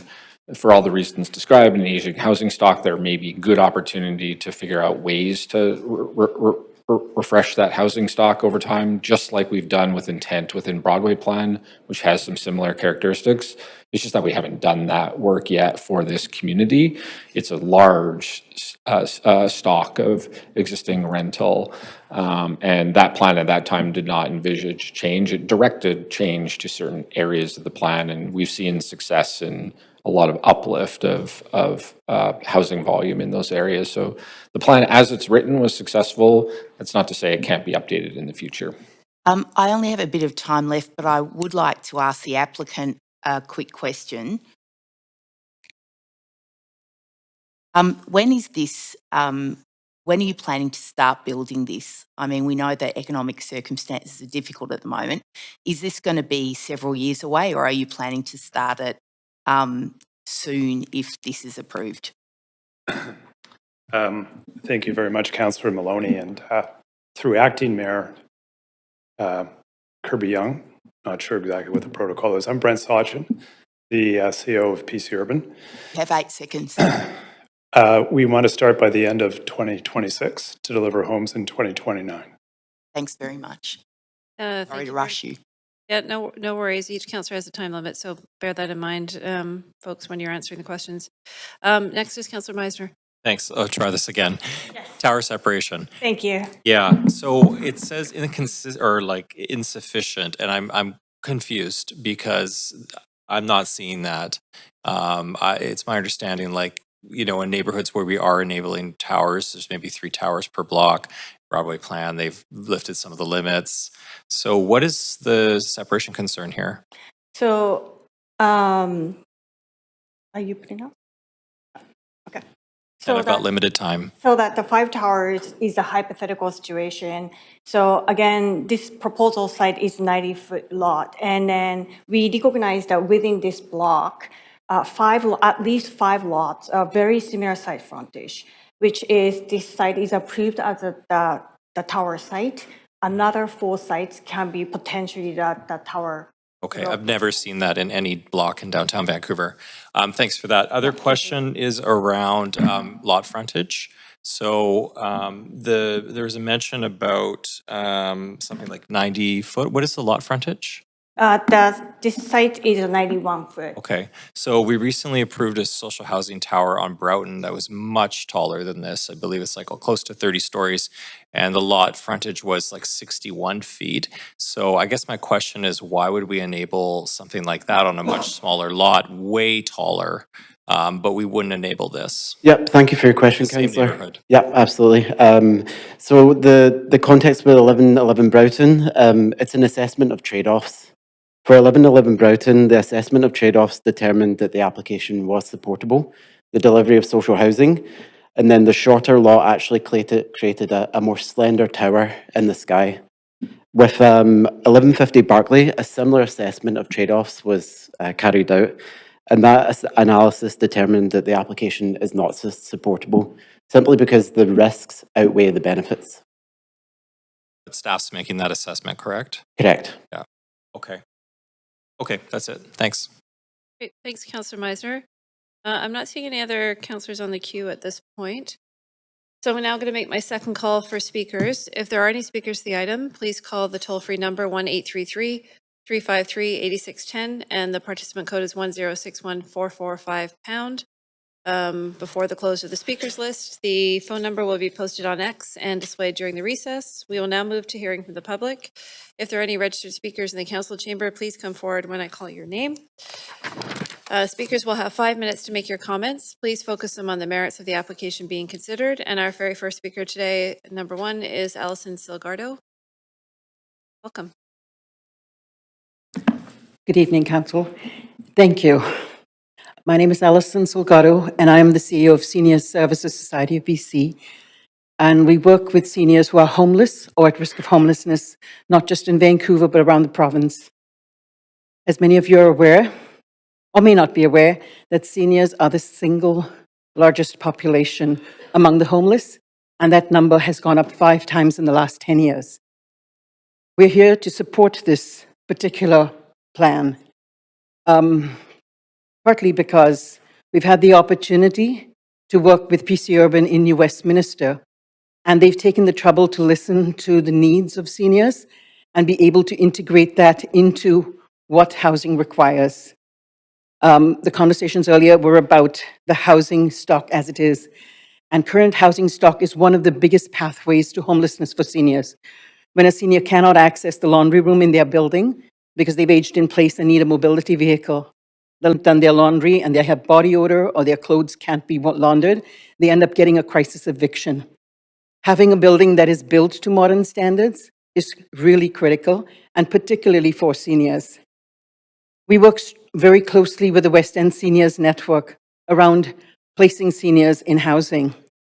We also have another challenge with seniors because we have a large number of homeless seniors, and these are seniors who've never been homeless before, but between the ages of 60 and 90, because of housing conditions, connection or lack of connection to health, or just financial means, are made homeless by the system.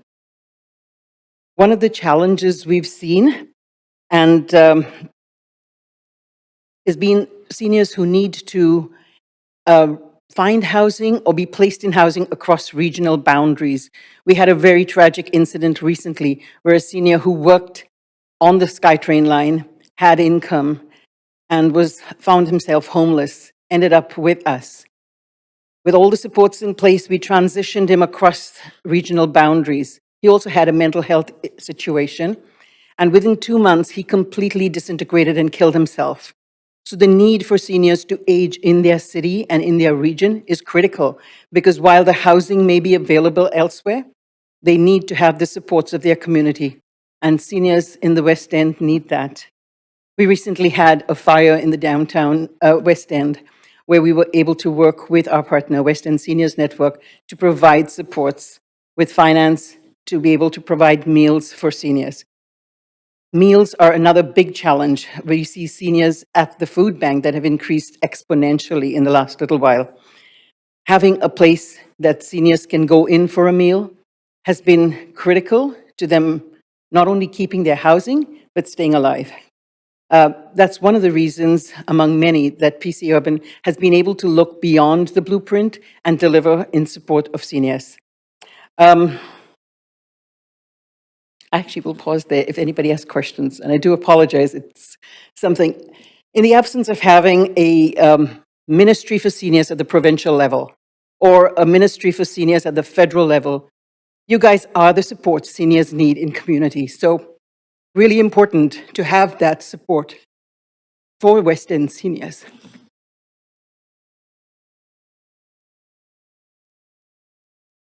Great. Thank you, Allison. Speaker number 2 is Claudine Matteo. It's Claudine Matlow. Thank you. Oh, sorry. That's okay. Yes, I just ordered glasses. Thank you. Go ahead. And I'm wearing mine on and off. Good evening, all. My name and Mayor and Council. My name is Claudine Matlow. I'm the Executive Director for the West End Seniors Network. I will start by saying that on behalf of the West End Seniors Network, we are fully in support of this application moving forward in our community. As you have heard, the need for support for seniors in the West End is great. Recently, we have expanded our membership in the last 2 years from 800 to over 1,200. This speaks to the demand that continues to grow. The West End Seniors Network has been the go-to agency for seniors and senior services in the West End for over 40 years. Over the past 10 years, we have seen a steady increase in the number of seniors who are seeking housing supports, support services for in-home needs, and food security options. Over the past 2 years in particular, as I mentioned, our membership has exploded. But this then also speaks to the need for both appropriate housing and spaces to gather. As we know, the secret sauce to aging in place is community. Having places to gather and do so is what allows that to happen. And this is not the case in the West End. Currently, the West End Seniors Network is housed in Barclay Manor, which we are so grateful to be in. But with a membership of over 1,200, you can understand how being in a heritage house can be very limiting to building that community. In addition, we are not able to cook in that facility. There is a kitchen, but it is a heritage house, so we are not able to actually cook meals. So having a space where we can actually cook, feed, and gather is essential. On top of that, as you have all noted, the housing stock in the West End is aging. Examples of this have been cited. Allison mentioned the fire, and other examples include a recent building, low-rise, outdated, with an elevator that is not functioning. In order for us to serve people in that building, we recruited additional volunteers so we could carry groceries up and down the stairs for seniors who could not access other means of getting food. So either buildings need to be repaired appropriately for seniors to be housed safely, or we need to make the bold move to allow buildings such as the one PC Urban is proposing. Weston provides a variety of housing support services, and as such, grocery shopping and in-home services and community building are essential to the work that we do. We offer rental financial assistance in emergency situations to keep people housed. Something we see too often in the West End is people needing this kind of financial support. This is offered through an independent program called Jane's Fund. We have seen firsthand the impacts of the housing market on our seniors. The number of seniors accessing these supports has increased dramatically over the years, and it is apparent there is a clear and strong need for suitable housing options for people to not only live in the West End, but to remain for the long term. A 30-year plan does not fit seniors who are 80 living in a building that is with an elevator that is not working. This project seeks to deliver more than 150 purpose-built rental homes, of which 20% will be below market, and a new community kitchen, as we all know about, which Weston will have the fabulous opportunity to operate. The delivery of this new community space dedicated to seniors is a huge benefit of the project, but it also allows us, as was also mentioned, to build new partnerships, intergenerational opportunities, and partner with organizations like Gordon Neighborhood House, which we do as well, to further provide those kind of intergenerational opportunities. At 0.4%, the West End Stanley Park area has one of the lowest rental vacancy rates, and with over 81% renter households, the West End also has the second highest proportion of renters in the city of Vancouver. But with that, we also know that the majority of people renting those homes are seniors, and seniors who live alone in buildings that don't have community amenity spaces. On behalf of the West End Seniors Network, we are in support of this project.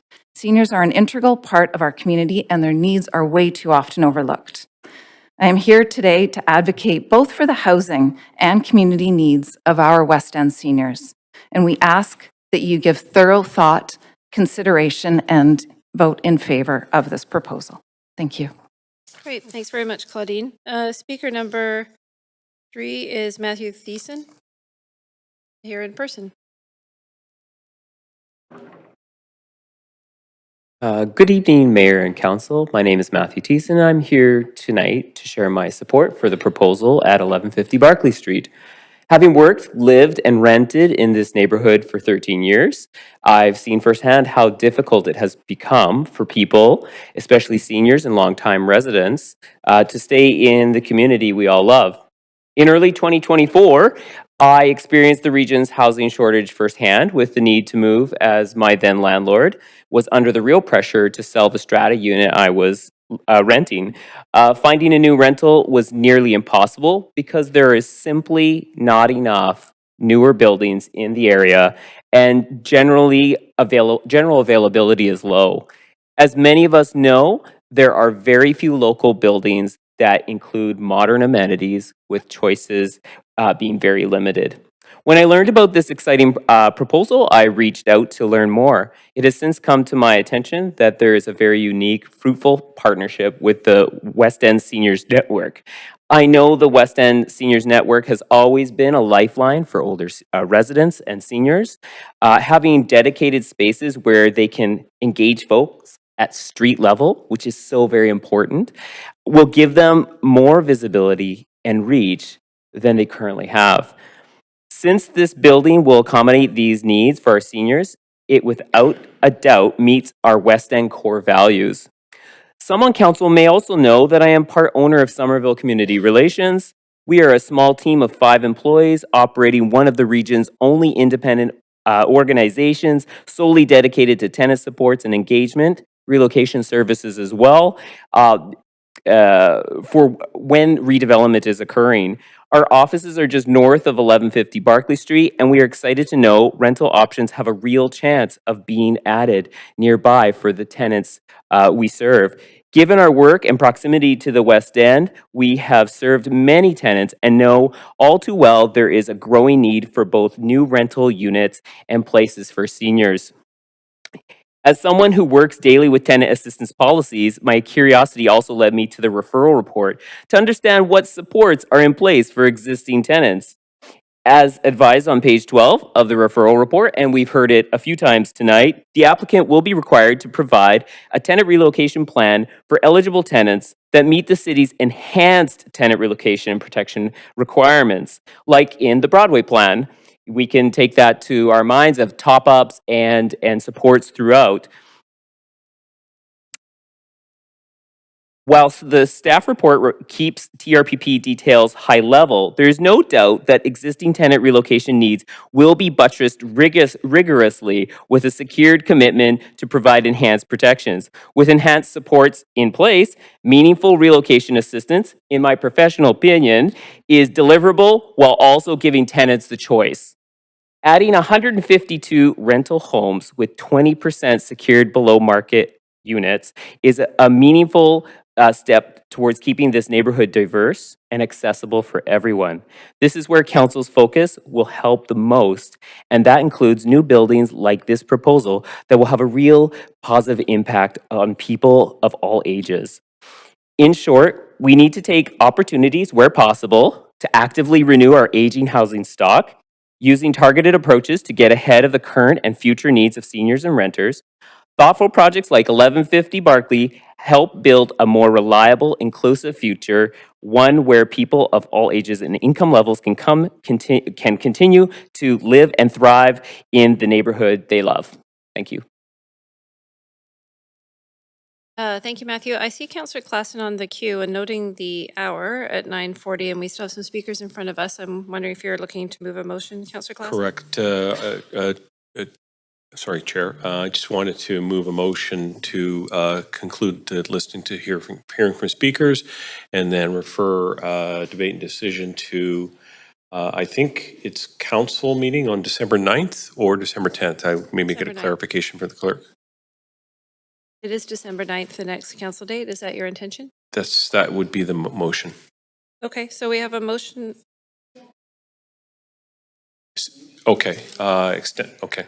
Okay. I'll do that while just- we continue. Thanks a lot. I'll just recap that while Councillor Klassen is sending that. So we have a motion on the floor to extend past 10 o'clock to hear all speakers on the item, and then refer debate and decision specifically to the next council meeting next Tuesday, December the 9th.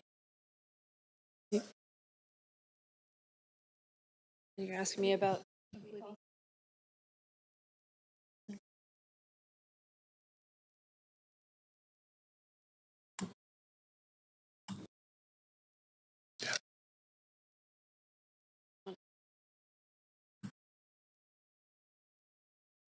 Okay, I will just clarify for the record that we will conclude any closing comments from staff and the applicant as well. Any final questions from councillors, and conclude the item and all of the proceedings with the exception of debate and decision. Okay, just so everybody is clear. Okay. Councillor Klassen, have you had a chance to send that? I'm just now have to add those additional. No, you don't. I think we're okay with me reading them out if you've sent them in. Okay. Is that okay? Oh, okay. One moment then. Okay. Um, So notionally, just to keep us moving while Councillor Klassen is doing that, it's been moved by Councillor Klassen, I'm sorry, all seconded by questions Councillor of Meisner, yes. staff. Yes, thank you. Just recapping to keep us going while we're waiting for the item in writing. For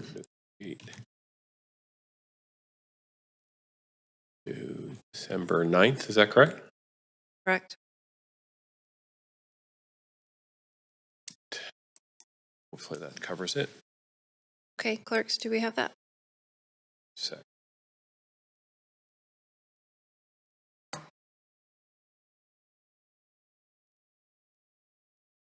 We can put that on the screen, and that is debatable if any councillors wish to make comments. And if not, once we have that on the screen, if there are no further Should comments. say we'll be able council on to- December 9th, but yet.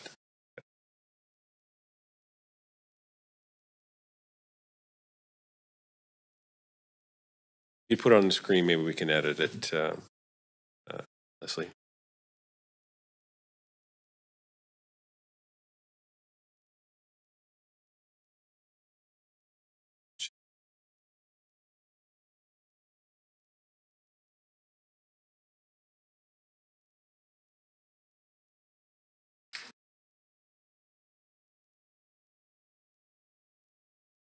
Okay.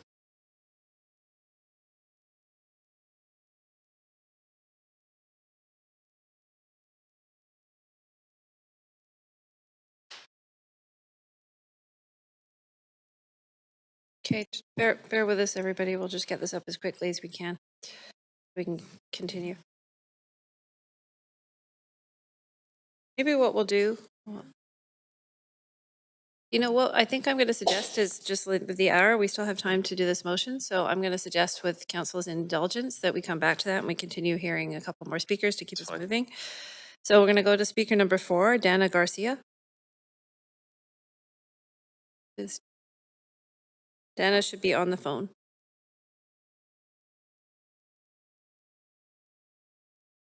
Not hearing Dana. Thank you. Good evening, Mayor and Council. My name is Dana Garcia, and I am the Executive Director of the South Granville Senior Center in Fairview. We are a nonprofit organization that serves more than 2,000 seniors each year through our Hot Lunch program, fitness and wellness classes, digital literacy training, art programs, and social activities. I am also a resident of the West End. I am here today to express my strong support for this proposal, both as a community member and as someone who works directly with seniors every day. I see firsthand how urgently older adults need more safe, stable, and affordable rental housing. Many of our members and volunteers are struggling to remain in the neighborhoods where they have long-standing social connections and a strong sense of belonging.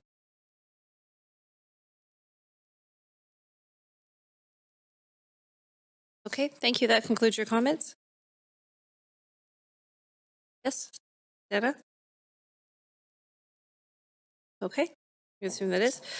Speaker number 6, Lan Yuk. Welcome.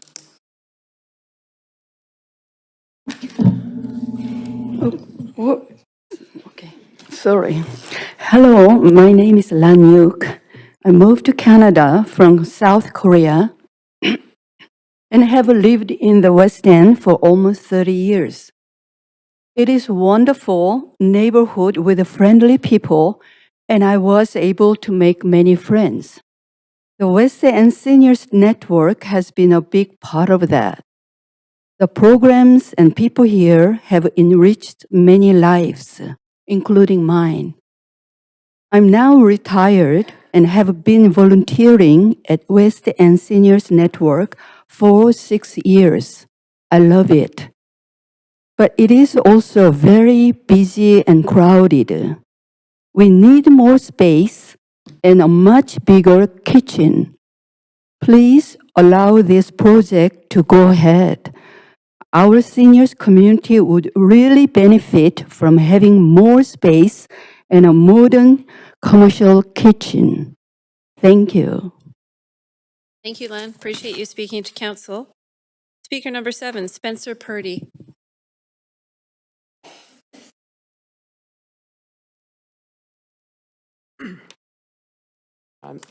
Mayor and Council, good evening. My name is Spencer Purdy. I live in downtown Vancouver, and for full disclosure, I used to work for PC Urban as a senior development manager. However, 2.5 years ago, I shifted to open my own practice. I'm an architect and public artist.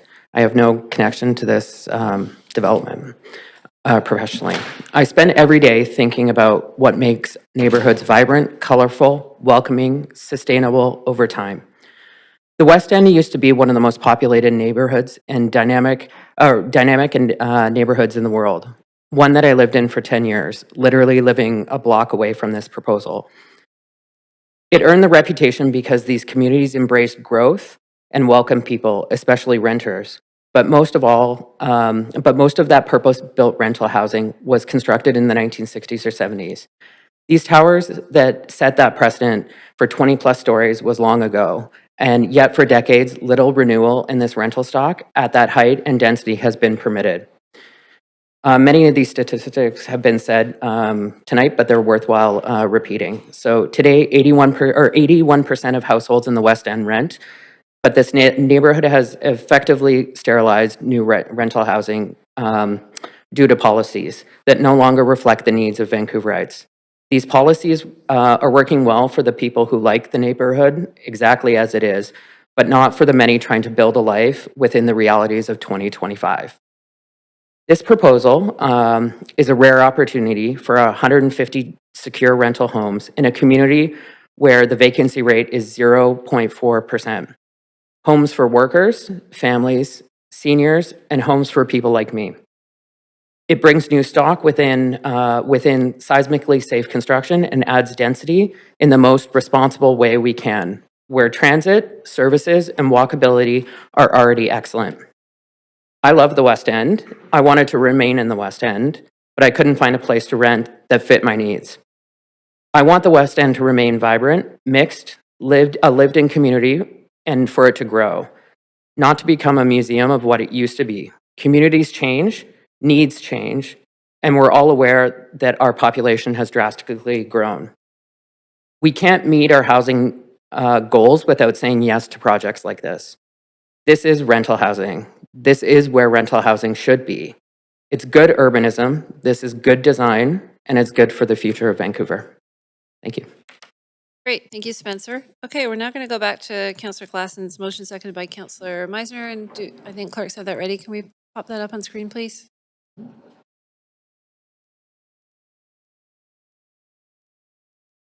So, Council, it just recaps. I'm not going to read it through. It just recaps what we discussed essentially with appropriate detail and language. If there's no other comments, and I'm not seeing any, can I get a verbal vote? All in favor?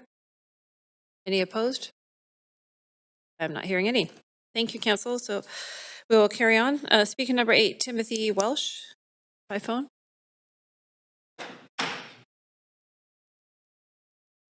Yes, hello. Good evening, Mayor and Council. I'm speaking about PC Urban's rezoning application for 1150 Barclay Street regarding cycling and multimodal transportation. I am director of the Bike Friendly Buildings Consulting Services, which is a social enterprise of cycling. Upcycling, you may know, is a charitable organization. We're mandated to make active transportation more accessible and safe for all Metro Vancouver residents. The Bike Friendly Buildings team it provides professional consulting services to advise the design and installation of bike parking and related amenities in new property developments and existing buildings. My comments today about the PC Urban's plans for the Barclay Street rezoning reflect our professional consulting analysis of the building and aren't intended to reflect a broader perspective of the rezoning application of the hub as a whole. But we certainly can speak to the plans in the neighborhood and its viability for cycling. So the West End context, you already know, but that it's quite prime for cycling. We work with TransLink and municipalities to map the Metro Vancouver Regional Cycling Network for its completeness and comfort, so we're familiar with Vancouver's neighborhoods and cyclability. And while some Vancouver neighborhoods are not compact or complete enough or not well enough served by transit, car, or bike share, or active transportation infrastructure to have a building that focuses on at a high level of multimodal travel, the West End, in contrast, is prime in its location and all its services. Yes. Thank you very much, Timothy. That's your time. We appreciate you speaking to Council. Okay. Thank you. I know it goes quickly. Thank you. Speaker number 9, Ryan Martin. Also on the phone? No, Ryan? Tyler?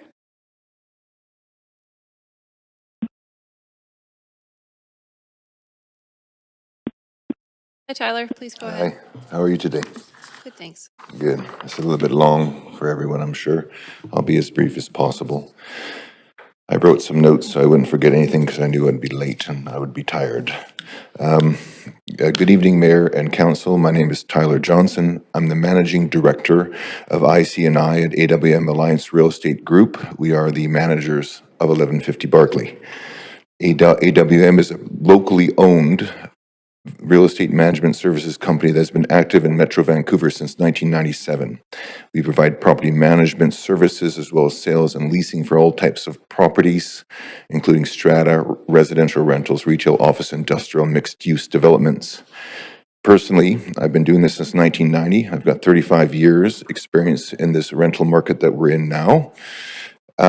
Including extensive work with social enterprise housing providers in downtown East End on behalf of BC Housing, which includes properties you might know like the Marble Arch, the Savoy, the Park, and the Drake. I'm here today to support PC Urban's proposal for 1150 Barclay and to share why I believe this is a strong and worthwhile project which should be approved. From a housing standpoint, the 152 homes will be very helpful to the supply. The principles of supply and demand are especially forceful in this rental market we're in. Everything we're experiencing that I'm seeing with my own two eyes as we manage 30,000 homes in the Metro Vancouver area tells me that the supply is limited. It has driven prices up and substantially in the last 2 to 4 years. And regarding the TRPP, the managers, have reached out to all of the tenants to inform them of this meeting and tell them they're welcome to attend and speak if they want. It wasn't a surprise to anybody because every single one of them already knew at the onset of their tenancy that this was a reality of the building. It was empty, and we repopulated the building, and they all were informed of this eventuality. I explained to them the Broadway plan, encouraged them to investigate on their own time, provided copies if they needed. One of the things that I think has been touched on today that needs to be addressed is repair and condition, or maintenance and condition issues. The building's old.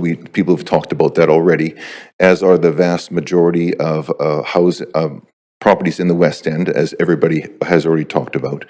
Our experience is in maintaining those buildings. So we have a large rental stock of old stock buildings because they're up for redevelopment in all over the Lower Mainland, and we're in charge of maintaining these buildings in the interim period before the development and demolition takes place.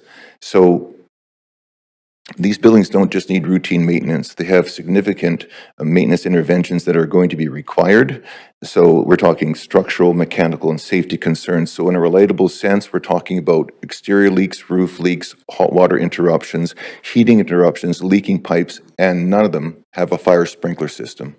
So as far as the Gastown Hotel, which I also used to manage before the fire 10 years ago, everybody knows how that turned out for everyone.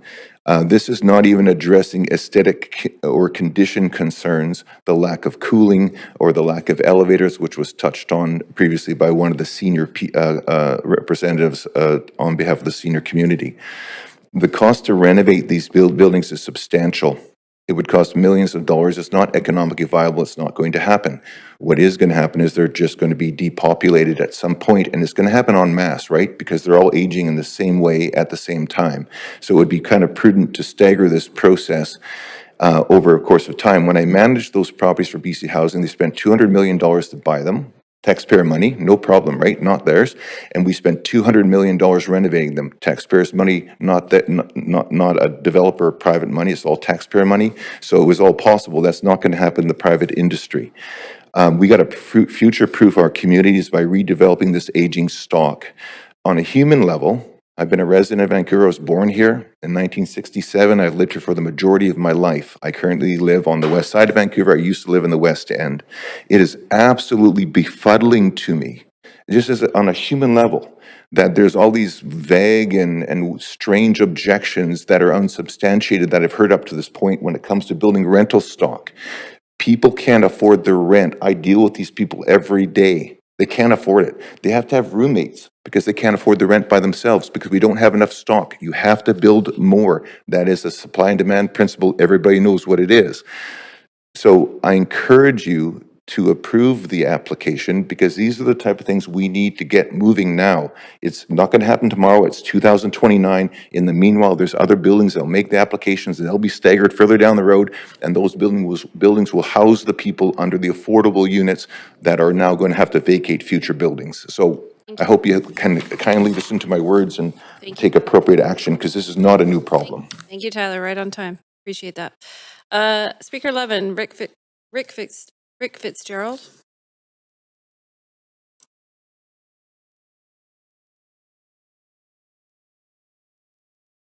My name is Rick Fitzgerald. I'm a resident of the West End. Initially 60 years ago when I was a married student. Returned to the West End 18 years ago alone.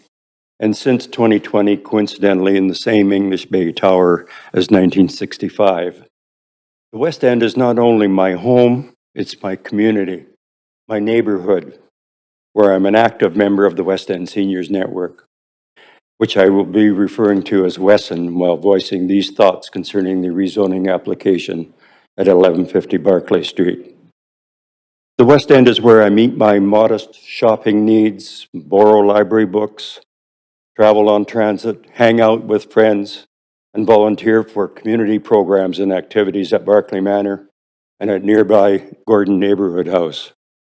Over these years, I've noticed how the West End has changed with shifting demographics, particularly the rapid growth of our senior cohort. As a senior choosing to age in place in the West End, I recognize the need for safe, accessible, welcoming community spaces to gather, to connect, and to engage in neighborhood community activities.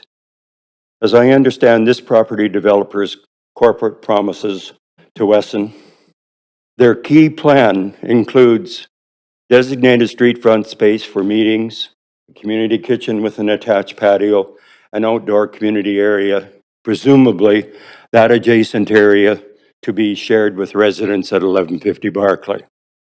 As a Wesson member, sometimes frustrated by limited space for staff and some programs at Barclay Manor, especially during winter months, it would be wonderful to have more facility space nearby for other Wesson activities that would add value to my Wesson membership card. However, I'm calling on PC Urban to protect Wesson's enthusiasm and participation in this project with these conditions. 1, a proviso, a covenant, or some non-transferable legal tool that would preserve Wesson's interests. 2, increasing the initiatory $100,000 funding that PC Urban has promised Wesson, increasing that funding to at least $200K, perhaps to $250 by 2029, to cover functional, customized demisments in the designated Wesson street front space. Funding would also be needed to fully equip the indicated community kitchen, as well as for seating and tables to equip usable, versatile meeting space for Wesson member activities. As a member of Gordon Neighborhood House, I'm somewhat familiar with the community kitchen there, which is staffed by a talented professional chef and valued volunteers serve nutritious meals Monday through Friday. Therefore, I respectfully suggest we should recognize now and in the foreseeable future, the next 5 years, that those 2 corporate marketing conditions must be met before any tables are set by Wesson volunteers assigned a designated community space at 1150 Barclay. Meantime, I also suggest a definitive, legally enforceable white paper or similar legal document should be prepared and presented by PC Urban to mature Wesson's continuing involvement in this interesting project. I tend to agree with PC Urban's claim that this rezoning proposal provides an important opportunity to expand Wesson's member service capacity, thus enhancing the social well-being of seniors in my neighborhood. As a healthy 84-year-old guy who relies on West End community networks nearly every day, I can consequently affirm that having more space for Wesson via PC Urban could make a meaningful positive difference in my life, as I anticipate entering Wesson's space at 1150 Barclay during my 90th year.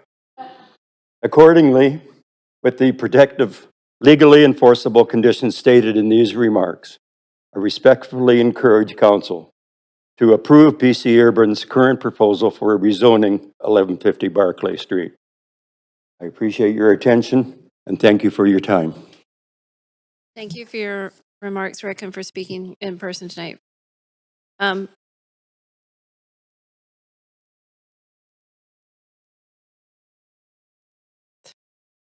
We skipped over speaker number 9, Ryan Martin, and I understand he's on the phone. Ryan, are you there? Good evening, Council. My name is Ryan Martin, and I'm a resident of Vancouver, and I live in the downtown area. I'm a senior project manager with Integra Architecture. I'm speaking in support of the proposed development at 1150 Barclay Street. I know this area well, and I appreciate how carefully the proposal considers both the scale of the West End and the needs of its residents. The West End is already shaped by towers, and this project fits thoughtfully within that context. Replacing an aging 4-story building with a modern 20-story rental building reflects the neighborhood's existing scale while introducing much-needed housing.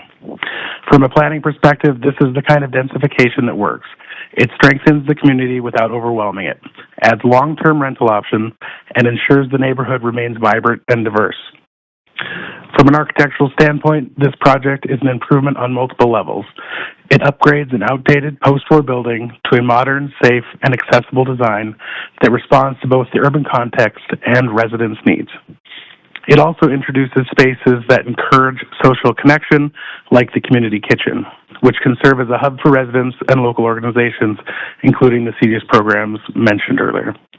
The proposal demonstrates how architecture can address housing needs while contributing positively to community life. It respects the scale of surrounding towers, improves seismic safety, and delivers quality rental homes that are long-term, secure, and functional. This is exactly the type of project where good design and planning can intersect to provide meaningful community benefit. Beyond the design, the project also addresses broader community priorities. The inclusion of below-market units ensures the building supports seniors, families, and other residents who might otherwise be priced out of the West End. This type of housing secures diversity and contributes to a resilient and sustainable neighborhood. This project is responsive to transit, amenities, and the urban environment, while also providing spaces that foster connection and support for residents. 1150 Barclay Street is an example of responsible urban development. It reflects the West End scale, delivers much-needed rental housing, provides below-market options, and incorporates design features that enhance community life. From an architectural and planning perspective, this project balances growth, context, and livability exceptionally well. I strongly encourage Council to support this proposal. Thank you. Great. Thanks very much. Speaker number 12, Jackie McMullen, by phone. Thank you. I'm Jackie McMullen, the chair of the West End Business Improvement Association. We recognize that the City of Vancouver staff have advised that the current rezoning application does not comply with the West End Community Plan. Notwithstanding this position, the West End BIA maintains its support for the proposal based on the significant community, housing, and economic benefits it offers. The proposal will deliver 152 purpose-built rental homes at varying affordability levels, contributing meaningfully to the city's acute rental housing shortage and supporting the renewal of aging rental stock in the West End. As an organization representing approximately 650 businesses and commercial property owners along Davie, Denman, and Robson Streets, the WEBIA was highly engaged in the creation of the West End Community Plan and endorsed its principles for positive growth, reinvestment, and a neighborhood vitality. In line with those principles, PC Urban's revised application represents a substantial improvement over the previously approved 2019 project for an 11-story strata building with just 22 luxury homes. The current application achieves a net increase of 130 housing units and includes 20% or 30 homes at below market rents offered at 20% below CMHC citywide averages for moderate income households. 5 deeply discounted homes at approximately 70% below typical market rents. 37% or 56 homes designed for families with 2 or more bedrooms. 122 market rental homes. Rental homes for qualifying seniors over 65 through a partnership with the Senior Services Society of BC. Community amenity space connected to an outdoor patio and children's play area, accessible to neighborhood groups. We continue to believe that density done well with diversified housing options contributes to complete communities, environmental and economic sustainability, and general community well-being. Additional housing rental in West End will support the local workforce, increase housing stability for seniors and families, and place more residents within walking distance of transit, shops, and essential services. In addition, PC Urban intends to contribute $100,000 towards a local neighborhood amenity project, an investment that aligns with the WEBIA's ongoing placemaking and public realm improvement efforts. For these reasons, the WEBIA maintains remains supportive of PC Urban's rezoning application for 1150 Barclay Street, and we believe this proposal offers substantial community benefit and contributes to the economic vitality of the surrounding business district. Thank you for your time. Great. Thanks very much. That concludes the rest of our registered speakers list at this point. Clerk, can you advise if there are any additional speakers on the line? There is one. Okay, speaker, we ask you to state your... They have left, so we do not have any. None? Yeah, no speakers at this time. Okay. I'm going to make my third and final call for speakers. The number is 1-833-353-8610, followed by participant code 1061445#. Before close of the list, Council, we will now take a 2-minute break to allow any final speakers to come forward, and we'll reconvene at 10:13.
All right, everybody, I'm going to call everybody back.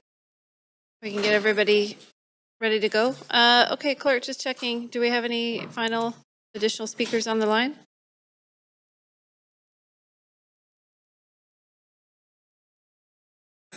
Yes, we have one speaker on the line. Okay. If I can get you to identify yourself and if you're a resident of Vancouver, please, and then you can go ahead. Hi, yes, good evening, Mayor and Council. My name is Sebastian, and I live 1 block from the proposal at 1150 Barclay Street. I walk past this site every single day, and I know this neighborhood very well, and I care deeply about what gets built here. If we want to keep this street livable for renters, we need to provide new, purpose-built rental housing. This proposal delivers exactly that, 152 secured rental homes in a community with almost no vacancy. It offers a mix of homes, including family-sized units and below-market options, so more people can afford to stay in the neighborhood that they love. The project also includes community room for the West End Seniors Network and a financial contribution to local food security, benefits that directly support our neighbors. As someone who lives right here, I'd much rather see a well-designed rental building than another older structure degrade past repair. This is the type of renewal that keeps the West End vibrant and welcoming. I encourage Council to support this proposal. Thank you very much for your time. Great, thank you. Okay, and is that the last one? No more? Okay, great. All right, seeing no further speakers, I'm now closing the speakers list. Clerk, has there been a large volume of public comments received on this item since 5 p.m.? No, there has not. Okay. I'm now closing accordingly the receipt of public comments. And at this point, does the applicant have any closing comments? I thought I was the applicant. Well, thank you very much. Again, my name is Brent Soch, and I'm the CEO of PC Urban. I want to thank council, staff, I guess, and of course, all the people that have been here tonight and spending a long time. It's been very, very long, and the seats got uncomfortable after a while. However, I'll try to be quick. Before I start, just kind of summing up, just to I get there's policy that we have to follow, but I think some of the comments that came from the planning report maybe weren't quite accurate, because what's forgotten is we do have an application that was approved for a development permit to build 11 stories with 50% site coverage with virtually the same tower separation. And so we're actually not that inconsistent with the plan and policy. And really what the trade-off here tonight is to add an additional 9 stories. That allows us to go from 23 high-end condominium units that we had proposed to 152 rental units secured, 20% which will be deemed affordable below market. I think actually the count was 30, not 28. And Rick, we're going to give you your room. We will secure it in perpetuity for the West End Seniors Network, but I'm only going to give you $175,000, not 200 or 250. But we can take that outside later.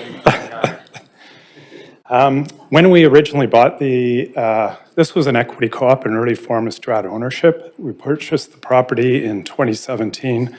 I think we got our development permit in 2018, early 2019. The building sat vacant because there really wasn't a policy that existed in terms of tenant replacement. We hit COVID, and at times where things are unusual, it was a time to mobilize and to solve a crisis. So we made those homes available to 19 people that were a little bit lost and uncertain in terms of what was happening in the pandemic. A lot of people had lost their jobs.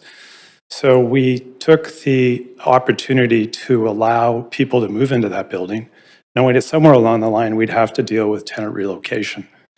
What wasn't anticipated when we did that, and what wasn't anticipated in our current development permit, is the extent of the TRP that we're going today. Right? We're going very deep in mirroring the requirements of the similar to the Broadway plan to allow those people to move back in at a rent that they were paying previously. And ironically, the 30 units that we propose that are below market are actually going to rent for a lower rate than our current tenants are paying in that building. As was pointed out earlier today, the people that had moved into that building had always understood that our project was going to get redeveloped. So in a roundabout way, I'm saying this actually probably is pretty consistent with policy, not too far removed. Sorry, kind of lost my way here. What I would like to point out is that this has been a 3-year journey. We've had a ton of public consultation, a lot of which you've heard in terms of support tonight, with 14 or 15 speakers taking the time on a cold evening to come out. We've received, or I guess the clerk's office has received over 50 letters of support, also indicating the urgency to allow this application to move forward so we can get under construction. The engagement that we undertook with the local community and all the stakeholders within the West End community has led us, we framed the application after we had our community outreach engagement. We didn't do it the other way around, which is kind of unusual for a lot of people. I guess in summary, the big point here is that we can't wait another 2 or 3 years, or 4 years or 5 years for the West End plan to get reviewed, then another 2 years for another application to move through the planning process, followed by another 3 to 3.5 years of construction. It's going to be like 9 or 10 years before we can actually deliver housing. But today we have the problem now, right? And so there's just too many reasons, too many good things behind our application for council not to get behind in the benefits we're creating. 152 secured homes, 30 units below market, opportunities to provide housing for seniors, do our part in a small way for food security. And I think we should just get moving it along. It'd be great. Thank you very much. Great. Thank you very much. And staff, do you have any closing comments? Now is your time. Thank you, Council. I'll simply emphasize staff's principal rationale for recommendation and thank the applicant in working with us throughout the process. Again, there's lots to like about the potential of what redevelopment and intensification can bring. And indeed, the attributes of the project itself, including what Brent highlighted in his close. It should be clarified the facilities and housing geared towards seniors isn't secured through legal agreement. So just want to make sure it's understood that those features can't be guaranteed. There are real trade-offs if we are reacting to change of that nature rather than facilitating through thoughtful planning and intent. Some of that manifests in things like setting out the conditions, things like minimum frontages that help us facilitate tower separation on high-rise blocks, very much like we've done in the Broadway plan. But in this area, the stakes are high in other ways, particularly with respect to the knock-on effects community-wide for tenants, and these are important to consider in your decision-making, Council. Thank you very much. Great. Thanks very much to staff. Do council have any closing comments? Sorry, let me say that again. Do council have any final questions for staff? Noting that there are no opportunity to ask questions of the applicant now, but you can ask them of staff. Councillor Maloney. Yeah, just briefly, I'd invite staff to just address the questions that were raised by Mr. Fitzgerald about what guarantees there are for the West End Seniors Network's interests in this building. Thank you for the question, Councillor. So at this present time, the conditions do not require that the facility be mandated through a legal agreement, nor are any of the below market units geared towards the seniors through a legal agreement or housing agreement also. Perhaps, do you have any suggestions as to a normal practice as to how interests like that may be secured? If Council were leaning towards an approval decision, there could be a motion to amend the conditions to formalise those units and potentially the space so that it's guaranteed within the housing agreement. Thanks very much. Great. Not seeing any further questions from council. Going once, going twice. All right. Clerk, do we have any additional public comments since the close of public comments earlier? No, we do not. Okay. All right. As council knows, we have earlier moved to refer debate and decision to the upcoming council meeting next Tuesday, December 9th. I will note for council that it is very important while this item remains open that you do not engage in any discussion or correspondence related to the application. And with all of that, can I have a motion to adjourn? Moved, seconded, all in favor? I'm guessing none opposed. Not hearing any. Have a good night, everybody. Thanks, everyone.